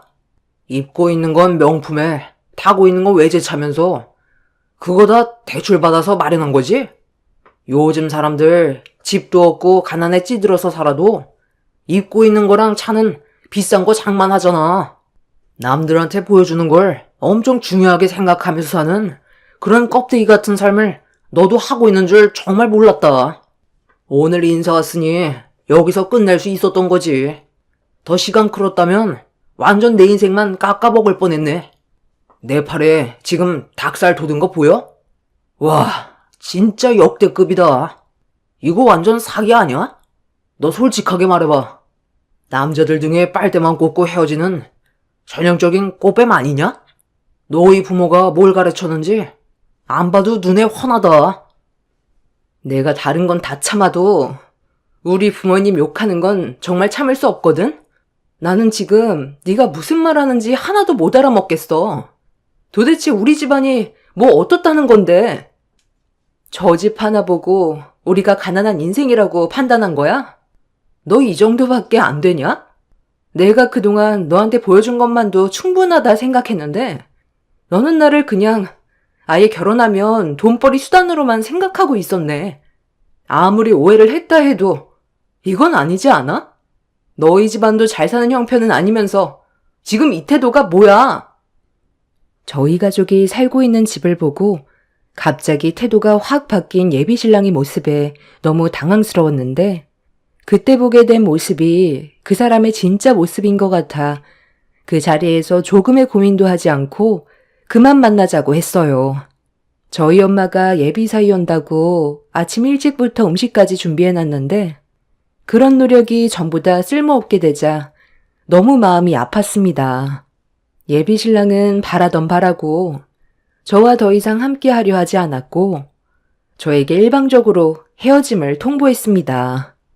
저에게 먼저 끝내자는 말이 나와도 시원찮을 판에 잘난 것도 없으면서 저희 집안을 무시하고 180도 변한 모습으로 저에게 사기꾼 여자라고 막말까지 하는 모습이 너무 충격이었어요. 예비 신랑과 집 앞에서 목소리 높여 싸우고 있자 집에까지 제 목소리가 들려왔는지 저희 부모님이 집 밖으로 걸어 나오셨습니다. 아니, 왜들 그러는 거야? 무슨 일이 있었니? 들어올 생각은 안 하고 왜 집 앞에서 서로 얼굴을 붉히면서 싸우고 있어? 너 지금 오니? 아니, 뭐 때문에 그러는데? 안녕하세요. 이런 식으로 인사를 드리게 될 줄 몰랐는데 불과 몇 분 전까지만 해도 명주 남자친구였는데 지금은 더 이상 아니거든요. 저희 각자 갈 길 가기로 했습니다. 어차피 서로 성격 차이도 있지만 집안 차이가 너무 심해서 제가 부모님한테 어떻게 설명을 드려야 할지 정말 모르겠더라고요. 이런 낡아 빠진 집에서 살고 있는데 저희 부모님한테 어떻게 포장을 내서 말씀드려요. 제가 두 눈으로 봤던 그대로 설명을 드려야 하잖아요. 이렇게까지 크게 거짓말을 할 줄 상상조차 못했습니다. 지금 너무 화가 많이 나고 사기꾼 집안으로 신고하려다가 지금 많이 참고 있는 중이거든요. 인생 그렇게 살지 마세요. 어른이 먼저 모범이 되는 행동을 보여야지 얘한테 거짓부터 가르치면 뭘 보고 살아왔겠어요? 외모만 좋게 치장하면 뭐예요? 집은 이렇게 허름하고 낡아 빠졌는데 정말 실망 많이 했고 다시는 얼굴 마주하고 싶지도 않습니다. 아침부터 음식 만드셨다고 하셨는데 그 음식 안 봐도 위생적으로 얼마나 더러울지 눈에 화나네요. 이런 거지 같은 집안에서 나온 음식이 대단해봤자 얼마나 대단하겠어요? 마트에서 거의 썩어 빠진 음식들 세일하는 거 사가지고 와서 음식 만든 거 아니에요? 너 그 입 다물지 못해? 다른 건 다 참아도 우리 집안 욕하는 건 내가 못 참는다 했지? 아무리 우리 집안이 못났다 해도 너희 집안보다 100배 1000배 더 잘났어. 엄마, 이제 그만 들어가요. 저런 쓰레기 같은 자식 상대할 필요도 없어. 결혼식장 들어가기 전까지 모른다더니 정말 그 말이 딱 맞는 것 같네. 하마터면 남자 잘못 만나서 내 인생 종칠 뻔했어. 너 2번 다시 내 앞에 나타나지 마. 어떤 말을 하던 무릎을 꿇고 용서를 구해도 절대로 받아주지 않을 거니까 신고하기 전에 꺼져. 아유, 야, 아소라 아소. 떡 줄 사람은 생각도 안 하고 있는데 벌써부터 김칫국 퍼마시냐? 내가 너한테 왜 미쳤다고 무릎 꿇고 용서를 구해? 너희 집안이 잘 산다고 또 거짓말 하려고? 자네 말 다 했나? 뭐 이런 개념 상실한 놈이 다 있어? 명주 넌 어디서 이런 개도 안 물어갈 쓰레기 놈을 주워온 거야? 아무렴 네 놈한테 실망스러운 부분들이 있었다 해도 그렇지. 제대로 된 상황을 파악하기도 전에 이런 식으로 행동하는 게 정상이야? 명주가 아주 사정사정해서 자리 마련했더니 어디서 이런 거지 같은 놈을 봤나? 자네 부모가 사람이 이딴 식으로 평가라고 가르치던? 모질이도 이런 상모질이는 또 처음 봤네. 썩 꺼지지 못해? 예비 신랑은 이미 저에 대한 마음이 완전히 떠나버렸는지 저희 아빠가 뭐라고 하는데 한마디도 지지 않고 대들었어요. 그런 모습에 그간 제가 알고 봐왔던 사람은 거짓된 모습이었고 눈앞에 보이는 모습이 진짜 본 모습이라는 걸 알 수 있었습니다. 사람은 평생 겪어봐도 속을 알 수 없다더니 그 말이 딱 맞는 것 같았어요. 더는 상대하고 싶지 않아 부모님을 집안으로 모신 뒤 예비 신랑 앞으로 다가가 뺨에 손을 올려버렸습니다. 그리고 2번 다시 만나지 말자고 했어요. 예비신랑은 자기 얼굴에 손을 올렸다고 똑같이 제 뺨에 손을 올리려 했다가 자기 손을 더럽힐 순 없다면서 제 앞에 침을 뱉곤 등을 돌렸어요. 그런데 엄마가 화가 많이 났는지 다시 밖으로 나오시더니 한쪽 손에 서류 하나를 들고 나왔습니다.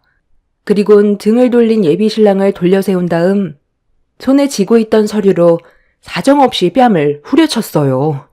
예비신랑은 저희 엄마한테 서류로 뺨을 맞자마자 바락바락 소리치며 엄마 손에 쥐어져 있던 서류를 뺏어들면서 그 서류를 확인하더니 약간 당황한 얼굴로 저희 엄마를 쳐다봤어요. 무슨 서류인지 저는 알지 못했던 상태라 예비신랑의 손에 들려있던 걸 빼앗아 확인을 하는 순간 깜짝 놀라 엄마를 바라봤습니다. 그 서류는 서울에 있는 아파트 등기 필증이었어요.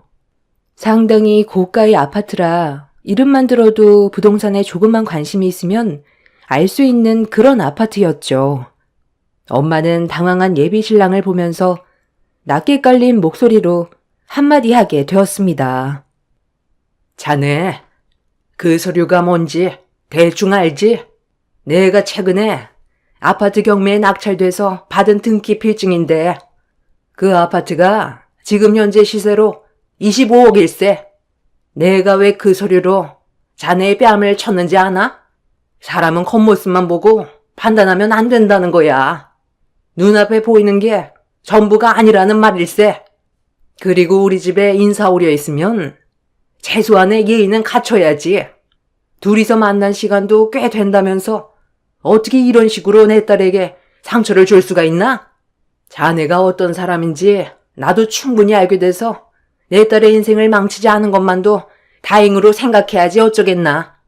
신혼집으로 마련해 주려고 준비해 놓은 거였는데 뭐 어쩔 수 없지. 앞으로 인생 그렇게 살지 말고 항상 겸손하게 살도록 하게. 명주야, 너도 이제 사람 보는 눈 좀 키워라. 적어도 사람과 동물은 구별할 줄 알아야지. 어머니, 잠시만요. 그 서류 정말 진짜예요? 아니, 서울에서도 알아주는 아파트를 경매로 구매할 정도면 재력이 상당하시다는 건데 왜 이런 거지 같은 집에서 살아요? 그러니까 제가 오해를 하게 된 거잖아요. 이런 상황을 만든 건 아버님 어머님한테도 책임이 있는 거죠. 저한테만 문제가 있는 거라 볼 수 없죠. 자네 지금 이 집이 30년이나 돼서 나이가 빠져 보이니까 우리 집안을 가난한 집안으로 봤지? 여기 동네가 앞으로 어떻게 바뀔지는 생각해봤나? 자네는 아직 세상을 보는 눈과 귀가 어둡구만.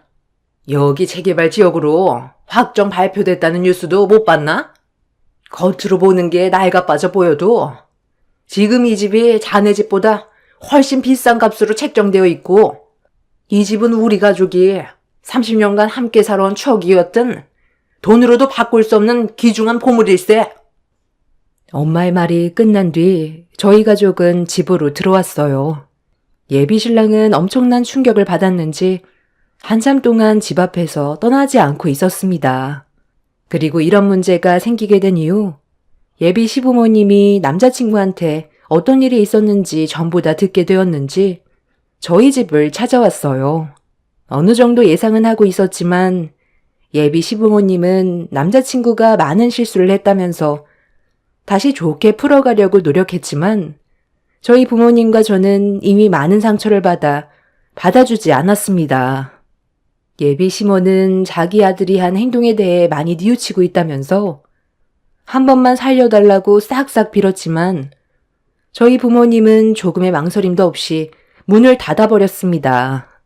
저에게 파혼을 외친 그놈과 정말 파혼을 하게 되었고 더 이상은 엮이지 않았습니다. 그날 정말 많은 걸 배우게 됐고 인생 경험을 한 것 같아요. 사람은 보이는 겉모습만 보고 판단을 하면 안 된다는 걸 다시 한번 깨닫게 되었고 저도 앞으로 살아가면서 상대방을 함부로 판단하고 생각하지 않겠다고 다짐하게 되었습니다. 인생은 평생 배움의 연속이라더니 정말 그런 것 같아요. 이번 일을 통해 많은 생각을 가지게 되었거든요. 남자친구였던 그놈은 아직까지 저에게 미련이 남았는지 제가 운영하고 있는 네일숍에 몇 번이나 찾아와서 관계 회복을 하려고 노력하길래 냉동실에 있는 얼음 한 바가지 퍼서 얼굴에 냅다 뿌리며 내쫓았어요. 제 사연을 들어주신 분들께서도 사람을 볼 때 겉모습만 보고 판단하지 않으셨으면 좋겠어요. 상대방이 자신보다 더 뛰어난 사람일 수도 있고 차후의 상황이 역전될 수도 있으니 항상 겸손한 게 제일인 것 같아요. 즐거운 주말 가족분들과 좋은 추억 많이 만드시길 바랍니다. 감사합니다.